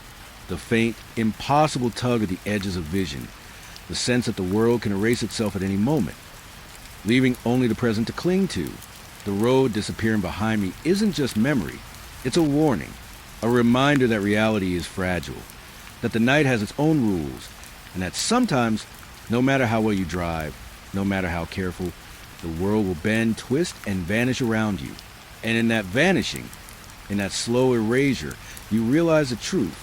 Nothing is permanent. Not the road, not the lines, not the asphalt beneath your tires. All that remains is a movement forward, the act of driving through impossibility, the quiet, relentless weight of inevitability pressing against your chest. Because the roads can disappear. They can vanish behind you, leaving only the stretch ahead, trembling, unstable, fleeting. And if you look back, all you see is void and the faint, unbearable sense that the world itself is watching, waiting, and always rewriting itself just beyond your reach.